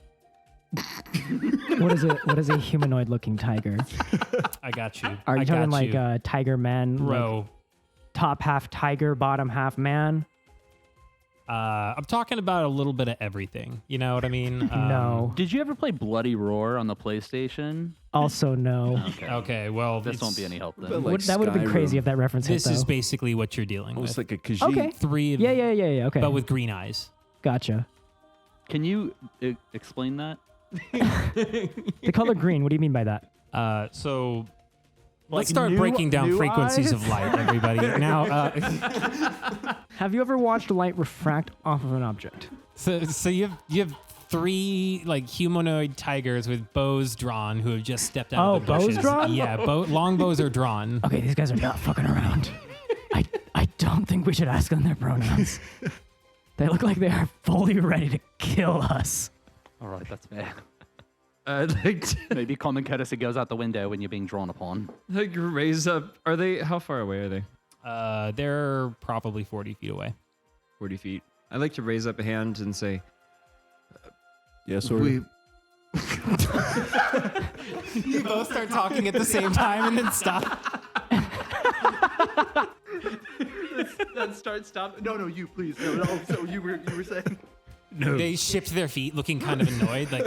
Grug, go ahead, Grug. Go ahead. no, I say yes, Oriole, because you raised your hand. Oh, I didn't realize he had a question. I thought he was asking them not to shoot us. I was going to yell out to them, like we're having this whole discussion on the boat. Guys, give us a second. Put one finger up to the tigers. The one in the sec. far left rolls his eyes super hard. I'm gonna do the timeout hand. Sorry, we're still working out some power dynamics within the group. So Yeah, we haven't really designated like a representative, so just give us like a quick 5. The one feminine one sort of like shakes her head, like, "Oh, I get it. Yeah, totally." I'd like to. Okay, we're good, right? Okay. Stop! Don't hurt us. They come back to attention and draw their bows, like, "Okay, we're back in it." Like, all right, make a persuasion check. Oh, shit. That's a 3. Brutal. Anybody want to give me the help action? Oh yeah. Any help actions for our buddy here? I can do the help action. I don't know if I have spells for this, but yeah, I can add the help. Can I ask Duka if he knows them? Ooh. Duka, as soon as he saw them, he's been like looking at them super uneasy, and he's like, "You've just got to be super cool, bro. Just be so chill right now. Just be so chill." I'm gonna use Druidcraft and have flowers blossom around us, just in hopes that it makes us seem more chill. I'm gonna do jazz hands with it. I forgot to mention at the very beginning when I was introducing the character. So Oriole is a Swarm Keeper Ranger. For people Nice. who don't know, they have spiritual little beings that kind of float around their shoulders. And so I have little birds that flutter around my shoulders pretty much constantly. Excellent. Little like spiritual birds. And I can make them do Nice. stuff. Yeah, I wasn't gonna say anything because I wasn't sure if it was like a condition that just like birds are around you all the time. Do you need a cream for that, or is it? I thought you might have been a princess, I mean, like in a Disney. Yeah, I movie. didn't want to assume. Right, it could be any of those. Yeah, you might have Snow White syndrome. Like, we don't know. Yeah, your you might story, have man. SWS and anyway, I'm going to roll again for the help action. Yeah. That's okay. 18. 18. Okay, great. So they stand down, so to speak. They relax their bows. They're no longer drawn, and they're just sort of. You're in the boat still, right? You're not on the shore. Okay, so they sort of like wave you in, and they're like, "Let's talk." Oh, they're valets. Duca, you got the keys. Grug, do you have a business card on you? Maybe you could hire him. I do, yeah. Be great for the tugboat company. Oh, you own a tugboat company? Yeah, Grug's Tugs. Oh, that's such a good name. It's like you were made for that. Like to. Here's a card. Duca looks really thank you so jealous. much. Oh, I could have thought of that. Oh, That's here's a good. card. That's really good. I'd like to point at the 3 tigers again and go, 1 second. Yeah, what do you mean by that, we Duca? understand, yeah. You were going to name your company Grug's Tugs? Like, what did you mean by that? No, I just mean like I wish I'd thought of it. You know, like it's a sick You thought that name. you had thought of a company that used a name that wasn't yours? Well, like it rolls off the tongue. Don't you agree? Like it's Duca, I catchy. feel like you got to be like less jealous. Like maybe you should stop thinking about other people so much and maybe just like start focusing inward. You I don't what know, mean? bro. My whole identity is wrapped up in the brand identity of Nisha. I fully understand that. That's true. I flit from one pop star to a tugboat company to another. Okay, well now you kind of sound like a fake fan. I don't know if I'm really picking up on that. I'm sorry. I'm just being dramatic for effect. Duca, what is your guide business called? Yeah, yeah. What is your guide business? It's Duke's Loops. Bro, Because are you again, serious? it's just a big circle that I'm gonna take you guys in. Dang, no, actually, after hearing that, that's actually pretty good. Yeah, that's not bad. I don't know why you're so jealous. He points at the side of the boat, and it says all of that carved in the side, Duke's Loops, because Oh. it's essentially a big giant circle I'm taking you in. Now it's kind of pretentious if you feel the need to explain it. Really fancy in the name. scroll. Oh. Grug, do you have like a long drawn out description of your name on your tugboat? On each boat. Oh, you do Well, too. it just says Grug's Oh. Tugs. Just Grug stuff. Oh, Yeah, see? yeah, yeah. Minimalism. It's genius. the brevity. It rolls off the tongue. Right. Because That- it says because I'm Grug. Well, I guess I spoke too soon. You know what? This guy gets it. Do what you want. Do what you want. So he starts to like pull the skiff into shore, and as you get closer to the tigers, Duca's like little more uncomfortable. Like, okay, just be chill, guys. Let's take it easy. Like maybe we check in with them. I'll pay a light toll and we'll get out of here. Right? Don't worry about it. And then you pull up to the shore, and the others have walked up, and the 2 masculine tigers are both sort of chomping at the bit to interrogate you. And as you step to the shore, they both open their mouths, and the female tiger lady just shoves them both to the side and is like, "Okay, what are you doing in were tiger territory? This is my spot." Oh fuck, these guys are were-tigers. Oh, not again. I was not actually aware that they were real or existed. So real. So, So real. The reason that we are in were-tiger territory, and I apologize that we are here intruding on your home, is because of, and I'd like to point at Duca, this useless guide brought us here in hopes that we might find Tinjhorna. They all look over at Duca one by one, and they're quiet for a second. They start bursting out laughing. Oh, really? You got this guy guiding you. Okay. Do you know him? Duke. Do you know? Yeah, we know. Oh, you know Duke? No, he's a real Duke's cool Loops? dude. You getting familiar with everybody, Duke? You being chummy? Shut up, man. Yeah, we're like friendly enough. That's cool. Making some new friends, Duke. I'd like to look back at Duke and, like, with a subtle look, remind him of what I had told him earlier and ready a dagger. He just like he like looks really wide-eyed at Oriole and is like, "Hey man, I'm being cool. I don't know. Like they're just like, what do you guys want?" And then the were-tiger lady speaks up again. What's going on in Sagorpur? You're destroying the swamplands. You had your like crazy waves come through here. We don't have any game now. There's nothing to eat. I feel like we're getting off to the wrong foot here. What are your names? And their names are... Sorry, I didn't organize this part of the notes. First and last, if... Shit. Maybe a fun fact. I think Nice icebreaker, I think.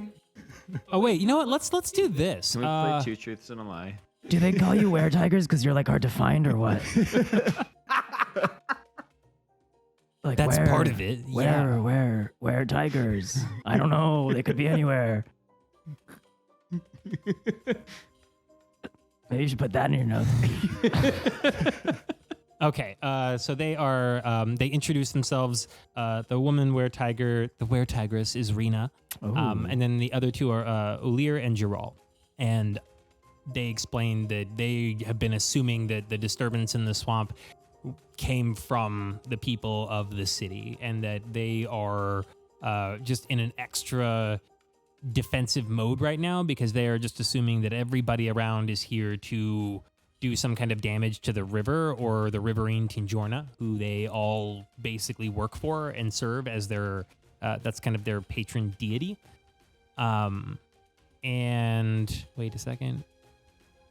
The other thing is that they haven't seen the riverine, and and Rena turns to Duca and says, "You know, we haven't seen Tinjhorna since he had that falling out with you, Duca, and that argument."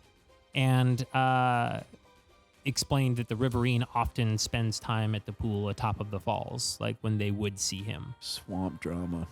Wait, Duca, are you not on good terms with? Yeah, what did she mean by that, Duca? Duca looks sort of down and to the left. He's not meeting anybody's gaze, and he's like, "It was just like, disagreement. Like, Over what? Because you couldn't remember her name? Yeah, what did you say to DiGiorno? I don't think that's how it's said." And then Duca looks up, and his eyes have turned cat-like, and he morphs also into a were-tiger. I'd like to attack him. Finally, justification. I fucking warned this guy. But he was coming. Okay, he's Wait. like, "I'm just coming clean with you guys. Let him say his Like, piece. here's the reality of the situation. You're really going to attack I'm him?" going to stab him in the side. This guy was dishonest with me, and I warned him. Oriole's like, you know when you hate someone and you don't know why, and then they finally give you a fucking reason? Yeah. Okay. I'd like to run interference. Uh, Can I like impose disadvantage or something? yeah. Roll for contested attack to strength or dex, however you want to. I think I got I guess, what was this, strength contest? Yeah. I'll do, so that's a 10 plus 3? Oh, am I doing strength or an attack roll? You're doing an attack. Well, let me see about how we manage this. So you're doing an attack roll, so you need to beat his AC. Okay. You're okay. trying to interfere with his attack. So I rolled a 16 on my to hit with a dagger. Okay, so Well, hold on if a we sec. want to just use AC, like say I'm blocking it, then my AC Yeah. is 17. So that resolves that. Okay, that's easy too. That's fine. It also wouldn't have hit anyways. So he grabs your dagger and twists you around and is like, "Hey, I get it. I'm sorry. Okay, but you have to understand that I'm one of the only were-tigers that works with people in the city, and I live a dangerous life. I don't know who I can trust with this. If they saw me in the middle of the city like that, then I would be dead before you knew it." And he's just like explaining the situation to you. He does not attack you. Don't you dare lie to me again. Hey, lies are off. Lies are off. That's cool. Makes total sense. By the way, niche heads, bro, it just gives you a shock. Can't be a bad guy or a bad tiger. Can't be a bad guy or a bad tiger. The addendum to the adage. The adage dendum. Yeah, No, it doesn't work. adage It doesn't addendum. work. Those shirts are going to get longer and longer. Bro, we should make shirts. You look like you need another shirt. Okay, so Why does everybody say that? Duca sort of comes out and is like, "Yeah, I didn't see eye to eye with the riverine," and the tigers are all kind of like snickering at the argument that's happened off to the side, like, "Oh, you trusted people, man. What did you expect?" And hold on a second. Sorry, I scrolled down too far. Okay, there we go. So he's like, "Hey, man, like, this is just how I have to comport myself, but like, I think we need to go to the top of the falls and get to Tinjhorna and see if we can get him to come out." So we got to get to the top to get to the bottom of this, is what you're saying. Yes, just like that dance track. You got it. We Yes. started at the top to get to the bottom. Yeah, exactly. Like the one time that Nisha was at the top to get to the bottom. What are the other 3 tigers doing at the moment? They're just kind of like watching you all have your conversation. They seem to be swayed and sated by the fact that you're sort of here as guides to Duca. Actually, Rena hears this talk of going to the top of the falls and is like, "What's this about? What are you doing? Why do you need to see the river god?" Well, I guess we didn't quite say that part yet. We're looking for Amanisha. She's gone. Who? Who? What? You don't know Nisha? You hang around with this weirdo all Yeah, day. dude. Oh, Tell no, her we about don't it. hang out with Duke. Oh, please, no. But we also don't live in the city. I'm not as familiar with the... Regardless, there was a wave, and a prominent figure within the town was taken. And we believe that she had an item of great value, and there were secondary motives behind the disappearance. We believe that it wasn't necessarily a wave, but something much more independently moving, so to speak.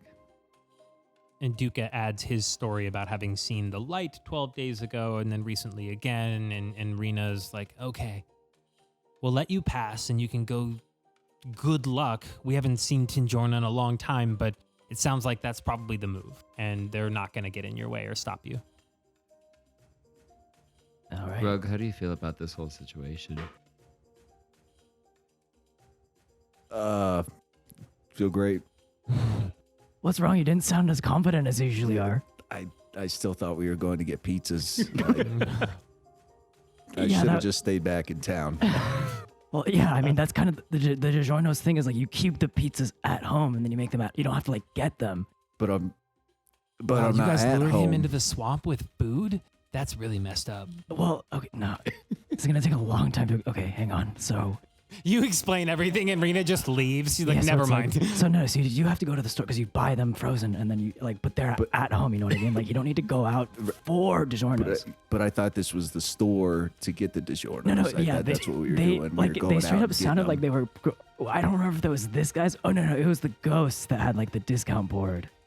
So I was also under the impression that that was a grocery, but I think this is like just a swamp, like just a straight up swamp, Right now we got to climb. Right. I should have stayed in top town. to the bottom. Yeah. Oh, top wait, to don't the you bottom. have that ring of climbing or something? A ring of swimming? I could have swam faster than that boat, to be honest. And then also the potion of climbing. We got a lot of those. I do have a couple of those. Do you guys need like potions of healing, by the way? Because we have like a lot. To be honest, like we were going to give you one if you wanted one. but Really? I guess Oh you wait, don't did need you it, get but, yours like- from a guy named Josh as well? Because like we were getting some stuff from him, and he gave us like way more than I think that he even intended to give us. You know what I mean? No, Josh hasn't been a potions dealer in 73 years. That guy went out of business. Did Josh give you a Vorpal sword? He never gives us Vorpal swords. You would not be holding out on us, Never would give you? us Vorpal swords. Was Josh one of the ghosts? No. Oh, no. Josh was all of the ghosts. The real Josh was inside of the NPCs all along. Wow. I can't believe that's how the campaign ends. Credits roll. Okay, so as from where Duca has moored his boat, they sort of point you to the direction to take to start climbing up the pathways of these parallel waterfalls. And you're brought to a 20-foot tall rock face around these waterfalls that you're going to need to figure out a way up. And there is there's standing water at the base of the rock face. I'll take one of those potions. One of the extra ones. Okay, you have a potion of healing. Not climbing. You mentioned potions. Like one of them's about to drink it, and then like Ulir's gonna drink it, and then Rena sees you. He's like, "No, give it to him. Give it to him." Grug, can you grab me one of those too? Yeah, can I get another? Rena just gives you hers too. Okay. Tell her I said thank you. They're gone. So you are at the foot of a 20-foot tall rock face. It's kind of slippery. And Duca tells you that the path to the Reverine, we're gonna have to probably go up the rock face. All right. Well, I suppose we get to climbing. So to climb, I'm gonna need you to make a strength and athletics check. Sounds good. I'm decent at that. That's a 16. I suppose I will just climb as well. I was wondering if you were concocting some other way up the I wall was over there. thinking, and I couldn't come up with anything. What did you get, Shay? 12. 15. Alrighty. What modifier did you say? Athletics. 9. Wait, so we roll strength and then we add athletic? No, you're rolling for athletics. Yeah, athletics already includes your In strength. your skills tab, yeah. Okay. Yeah, natural 20. Oh, you just crit on that wall? Credit on the wall. Dang. Okay, so we've got Critted on him. You gerbed that wall. So yeah, Credit on the rock face. Oh, yeah. You gave a classic grug tug. Grug is critting himself. And then what did 16. Okay, 16 for Greenthumb, 9. 9 for Oriole, 12. 12 for Squeaks. Okay, cool. So you all start to climb up this rock face, and it's a little bit slippery as so Grug, first off, call your shot, man. What's the incredible way you get up this wall? I'm just going to... How big is it? 20 feet. Oh.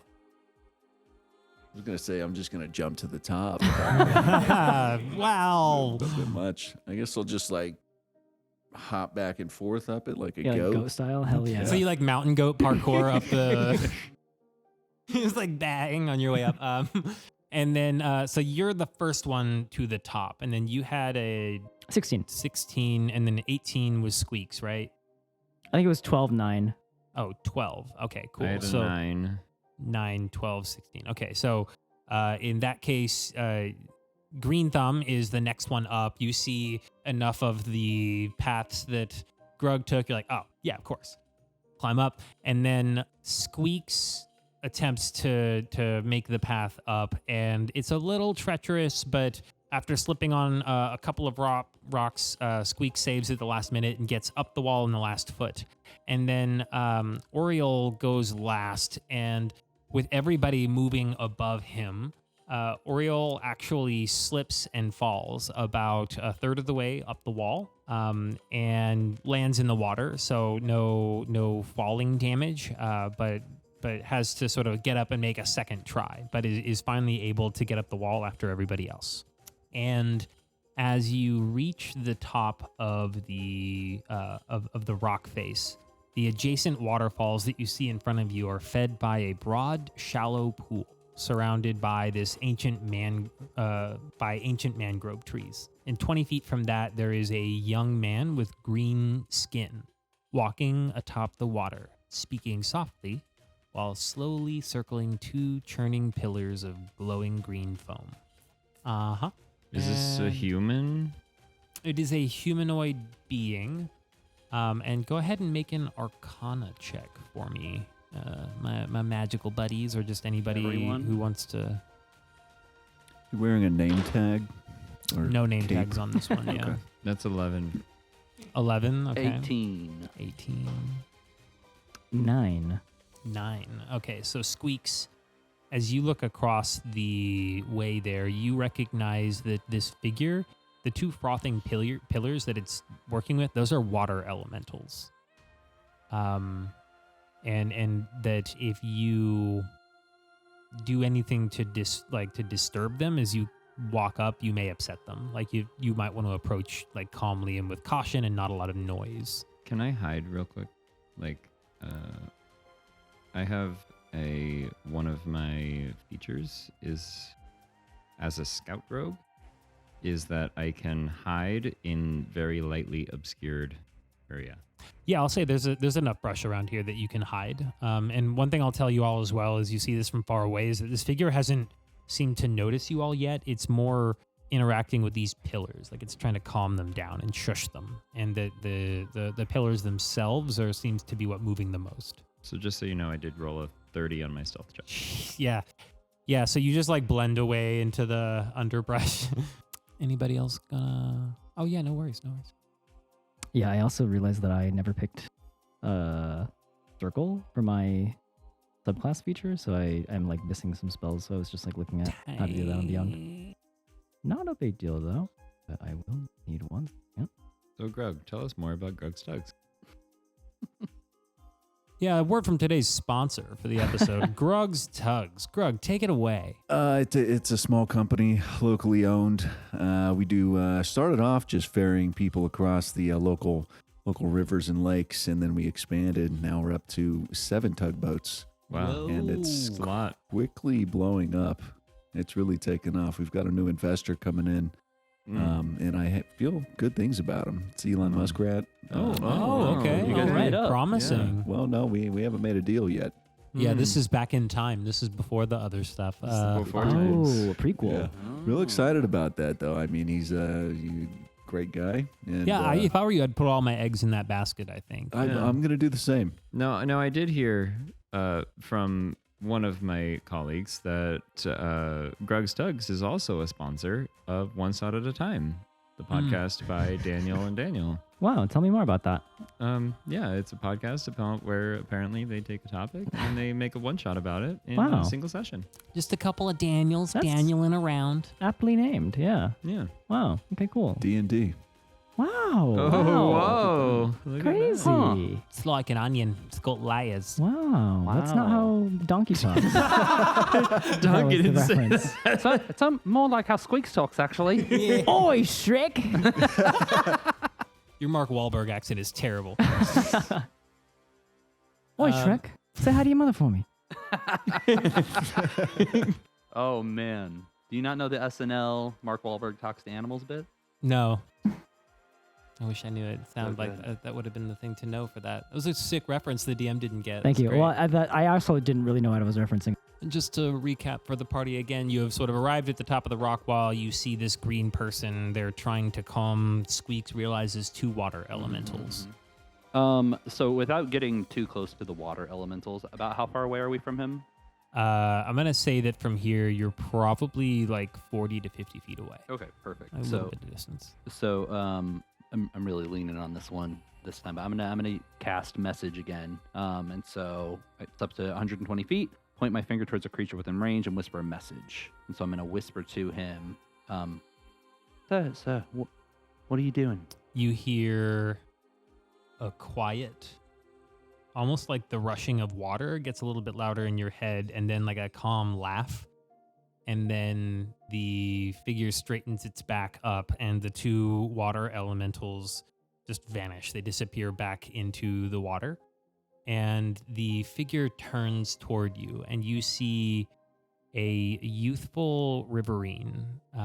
He is wearing a sort of sash around his waist that appears to be made of water, but it has like a rainbow light pattern in it, almost like it's rainbow colored water. And he's standing on the water, turns to look at you and lets out that same laugh you heard in your head. Just, hello, my friends. What brings you here? And he carefully strides across the water and greets the group, just very welcoming, and says, hello, what brings you to my domicile? Oh, Duca. Hi. Duca, do you know this guy? That's Tinjhorna, man. That's the one that's mad at me. Oh. He just sort of awkwardly waves at Tinjhorna, like, oh, hi. So we're here because we're looking for Nina. And Nisha. you hired the worst guide in all of the swamps, I see. What? To be fair, he was the only guide we could find. This is an unfortunate situation, but I understand how it goes. How can I help you, friends? Would you happen to have anything to know about weird glowing and moving water kidnapping our super idol? He pauses in thought for a second and then says, This river is me, and I am my river, and it extends deep into the body of this continent, and So it was you then. I've noticed a strange power lately, almost as if the waters are all being sapped and moved to the southwest, like my dominion is vanishing. The thing that doesn't make sense is there's nothing there. Like, this region that we have, we avoid it, but it's the forest of hands. And we avoid, like, it's where the city of Manivarsha disappeared. It's a cursed place, and the only thing that makes sense to me is something must have happened there. You know, the people of the swamp, all of the denizens are just livid with this disaster, and we're trying to find the cause of it, and nothing that we see so far makes sense. But based on the person you're looking for, maybe we have a common cause here. So, what can we do? I can't go to the Forest of Hands myself. I would go investigate, but I need to keep the locals calm, or they will destroy the city of Sagorpur. Like, the overwhelming opinion of this forest is that somebody there is attacking the swamps for some reason. So I can't go, but if you can go check the forest, you can find your friend and maybe help me find the source of this magic that is hurting our river. Being that you are the river, and at this point we've been inside of you, it does feel like we have a bond connecting us. Where is this going? No, I'm just saying it feels like we should work together because we've been inside. I What? don't think I swam in the river. Did you dip Well, we in were the in river? the boat, and the boat was in the river. Ipso facto, we Yeah, were but- in the river. I felt the I boat wasn't. so deep down inside of What's me. happening right The boat now? was like protection, but we were still inside of the river. Okay, now I'm really curious why you and Duca fought. Was it a sex thing? Did you It's guys have not a sex sex? thing, but What do you mean by that? it's mostly the fact that he goes to work with the people in the city and forgoes his true form. And, Oh. and when you say works with the people in the city, what's that a euphemism for? What? Oh, I think you know. Duke, Good are on you, mate. Duke's loop. It's a big circle. He takes them in a big circle. Oh, what? Let's go to the forest. This is fucking weird. That's really what I was trying to say, was that we should go to the swamp and investigate. Yeah. Okay. Could I Yeah, well, interest No. We'll give you a hand. What? No, don't say that to this guy. Oh, because of the forest fans. He's just talking about a good you? old-fashioned There, hug. the tall, quiet one. Could you This is not Just- the time. reach around in front of me real quick? And I've got Easy. this potion of superior healing I'd I'm like to good. give your party. Oh, I do kind of want that. Go in. No, I'm good. No, I'm good. Can you just like Nobody toss wants it? to take my. Oh, fine. And he tosses like he literally was going to give you all a potion of. He literally was going to give you all a potion of greater healing. So Oh. he's got one to give to the party. Okay. There's a lot of healing potions in this. Okay. So I'm Yeah, hidden no still. combat so far. Oh yeah, you haven't even been around, so he hasn't even noticed Oriole. I'd like to cast Mage Hand, which has a range of 30 feet, and I'd like to bring my Mage Hand up to try to take the potion. To reach around. Ooh, So- can I also bring Oh, my there we mage go. hand up and try to take the potion? Can we rock, paper, scissors? I was gonna say, so you both go to grab the potion with your mage hands. He's like, oh, got a couple of parties here. Guess you have to fight for it. I hate it here. Make a contested mage hand roll, and let's see who gets it. And if you both roll the same thing, it breaks on your mage hands. Oh, God.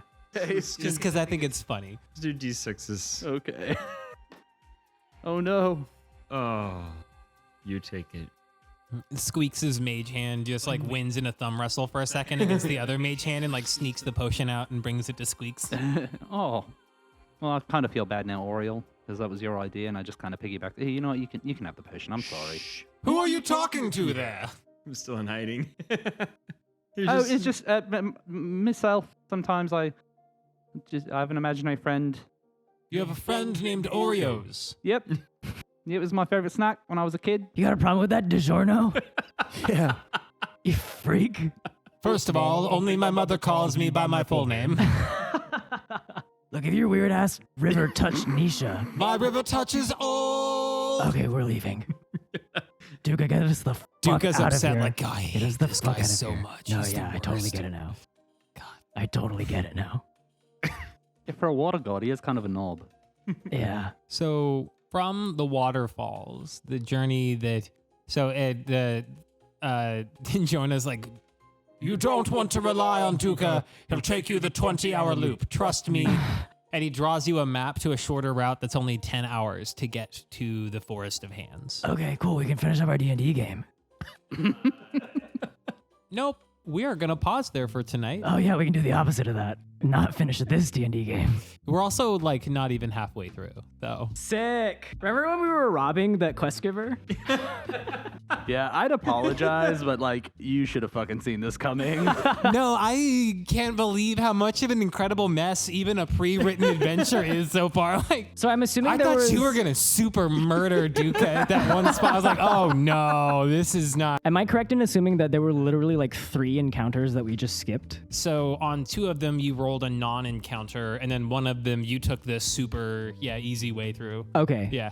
And then, well, there was something that could have happened with the rock wall too, where you were climbing, but only one person fell. So Oh, I see. a lot of this like could take longer depending on how the rolls go for the encounters. But So up to this point, there was like no combat that was supposed to be in it? you guys have pretty much skirted all of the combat opportunities that have. Oh, have okay. Good thing we got all popped those up. potions. Yeah. Yeah. And I think the writers of this adventure definitely assume people will take the path of blood because there's so many health potions in this. Oh, interesting. Wow, Okay. I was like looking forward to fighting some things. Yeah, I mean, to be fair, he tried. Like, We just didn't fight the ghosts? They just were like, okay, and fucked off? No, they had an intimidation check that Really? he passed to scare them away. Oh, that's like written in the module? yeah, yeah. No, okay, wow. Okay, let's go. Scared him. Yeah, they couldn't stand up the tug. Nope. to be fair, this wasn't written with Grugnar in mind. Oh, he yeah. really just fucking barrels through. Such a an lot of- optimized character, yeah. But I mean, trust me, there's not going to be no combat. Like the things are going to. Gotcha. Yeah. I really wish I would have hit Duca. I do not like that guy. I have a +9 to hit. I rolled too low. Oh man, that's brutal. Yeah. He definitely seems like an incredibly pivotal NPC.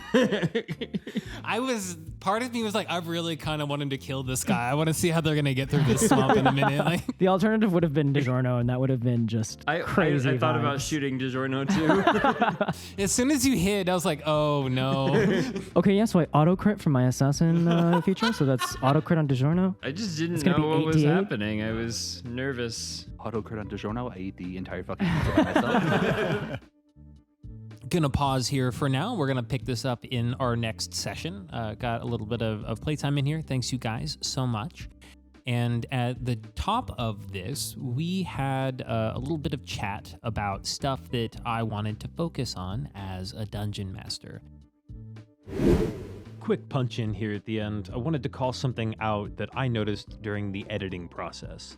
I was so freaked out about trying to stay on track with the one-shot material that I ended up taking some agency away from Chris, who wanted to lead the group through the swamp and skip hiring a guide. I definitely panicked in the moment and shut down what would have been a really fun spin on the adventure.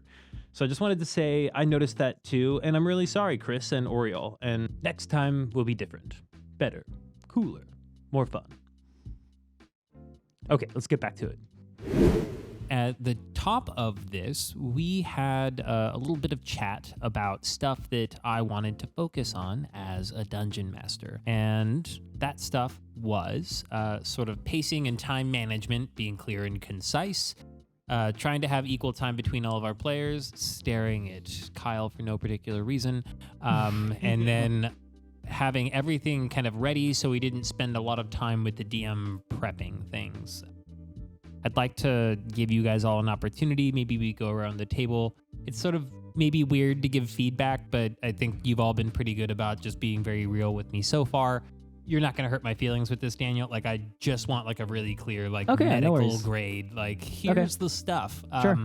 And so we'll start with Chris here on this end, and we'll just go around in a circle. And I'm just going to maybe take some notes as I go, but overall, I just love to get your thoughts about my performance as a DM and stuff, and then we'll get into hearts and wishes as a separate part. So, Chris, kick us off. Okay. So it was a pre-written adventure and if you've never read through a pre-written adventure, there's a lot of narrative. Like there's a lot that goes into establishing all of that. So I think with that in mind, I think you did a very nice job of kind of explaining it all to, like, you didn't go overboard on it. and I think you kind of picked out the important parts, set the scene quickly, so the timing in that aspect was good. You kind of started us on the rolls instead of just wall of words. Throughout the adventure, I mean, I think you kept it up. Like, we threw a lot at you.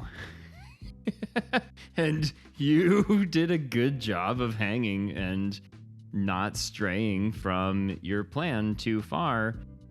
So in a storytelling aspect, I think that was good. You kind of stayed on brand, but you also didn't railroad us.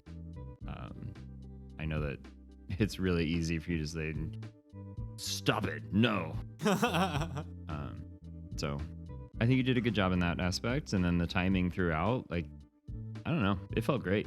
It felt better pacing wise compared to some of our other sessions. Like I had a clearer way of what we wanted to do in the scene. Yeah. If I were to give you any, well, I think that I'll leave it at that and I'll go to the hearts and wishes later. Okay. You can give me a feedback here too. That's not the other things. Like this is totally the time to, if you've got a note, but if you've got like hearts and wishes, those definitely wait. Yeah. Okay.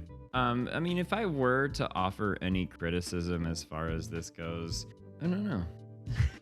No, it was perfect. Well said, I'll break the seal real quick. So I definitely fucked up missing some details to share at the start as far as like important things to know about the gods. I said the wrong fucking river god name, so I definitely doofed up some of the details, and I think I got so freaked out by some of the content that I got distracted away from making sure that you guys were understanding the things instead of me checking yep, I said it, I did it, blah, blah, blah. Right. So I guess to kind of piggyback off of that, I will say, sort of as a critique, sort of as like because this is a pre-written module, I think what would make it feel a little more natural would be not to just like straight up do like read this section lore dump in the beginning. I don't know if there's so much opportunity for it here, but like, I do like the way how, I'm not sure if this was you or if this was the book, but like when you describe like, oh, you see, like this stage and it's adorned with, like these little images of like spirits hiding behind vines and stuff, like that kind of like active, or I guess like passive description is really nice because you get to kind of be like, oh, we're in this kind of place and it has this kind of vibe, and not necessarily have to know like, oh, right. And then like, this is where they believe that this many years ago, there was this god and he did this and that, and he's the god of this. So yeah, I think like, especially for radio, like a radio show or whatever, like a podcast, like a live recorded one, it's more interesting to kind of be able to experience that even as like a listener, where it's like, oh, cool. I don't have to keep track of all this stuff and I can still kind of like feel the vibe of the location. That's a good point. That's excellent input. Yeah, that's great. Thank you. But otherwise it was, I thought the pacing was really good. I was kind of surprised that you like weren't just skipping stuff, because in my mind, I was like, oh, we're running really long and we haven't even gotten like to the meat of the campaign of what I assume it is. So like, he's probably, like this is probably supposed to be combat. The Naga was probably supposed to be combat, but I guess the Naga could have been combat, but you all took a very tame, I see. Yeah. Okay, cool. Yeah. Sweet. Okay. Did that bump anything loose as far as a note? Yeah, I mean, I think he covered it. I think one of the things, and this is a critique that I've gotten from my players in the game that I run too, is don't always make it known that you're like reading the book and referring to the thing. Like, just try to make it flow more, because it can feel a little stop and go sometimes. Yeah, I felt that. It's just like, stop, let me read. Okay, now we can go. Like with I think the biggest thing with that was when you were rolling on the encounter tables, and that was just kind of like, maybe I should have pre-rolled those too, so they were just ready. You can also, and this is something I do, is just literally pick one. Like, don't even roll, just pick one, and just say like, this would work in this instance, so we're just gonna do this and deal with it. Like, don't even tell us that you're gonna roll on the encounter table. Just have an encounter happen. Say, as you guys float on the river with this absolutely useless guide, this dragon appears out of the water and eats your boat. Like, just have it happen. I don't know. I don't know if I necessarily agree with that. Just because on that point, the point about encounter tables specifically, just because I actually think it's kind of fun to be like, okay, you are kind of like in charge of your own destiny, and then when you're listening to that, you're like, oh, they rolled really good or they rolled really bad. But yeah, I think the pausing for notes and stuff is gonna just be a matter of like knowing the stuff well enough to not need to like feel that you're not confident enough and that you need notes all the time.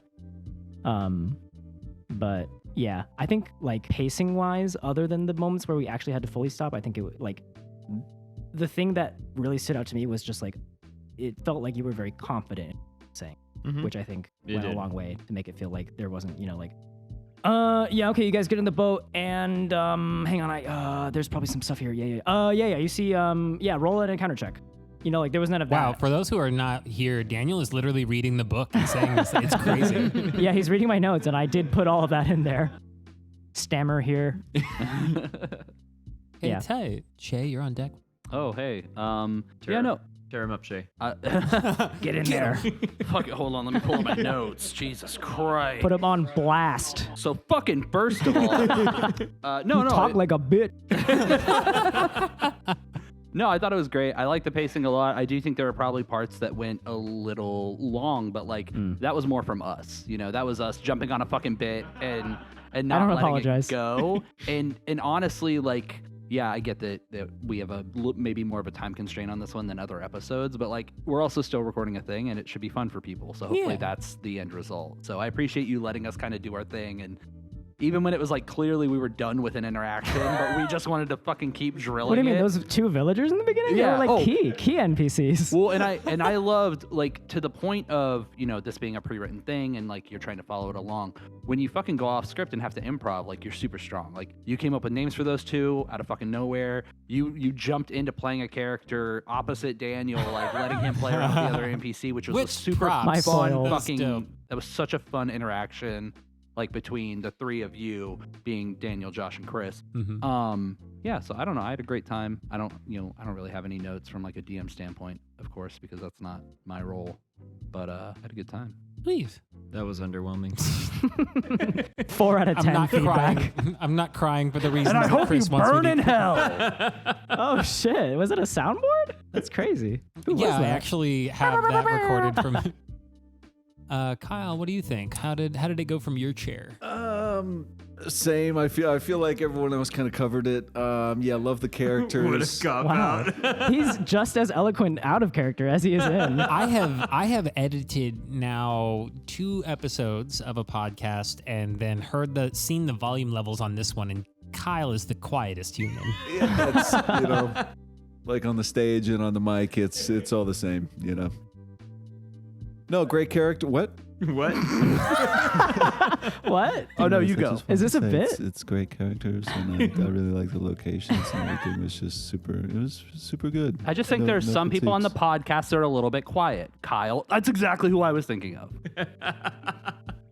Because the note was on pacing and timing, being clear and concise, equal time between all players, having everything ready, so there's not a lot of wait time on the DM. These are my notes. No, I'm just asking if you had feedback on any of that stuff. I mean, it sounded like they were coming from you, given the volume. I thought that was playback. No, Kyle, he's giving you notes. Okay, yeah. Fair notes. I'll take that under advisement for the next one. Sorry, guys. I really appreciate Kyle letting us just fucking shit all over him at the end. Yeah, this is just us making fun of you. I'm sorry. It is, yeah, it's really not fair, but It's the thank you for punching letting us bag do it. segment of the show. Yep. Kyle really is Grugnar. Brutal. I'm so happy that you were playing Grugnar for this. I was kind of hoping he was going to make a comeback. I think Yeah. he needed to. I forgot his voice and everything about him, but he was there in spirit. So there he You is. got it? Yeah. Okay. Felt gruggy to Good. me. Yeah. Felt gruggy. Felt sufficiently gruggy. Gruggy. You got gruggy with it. Okay.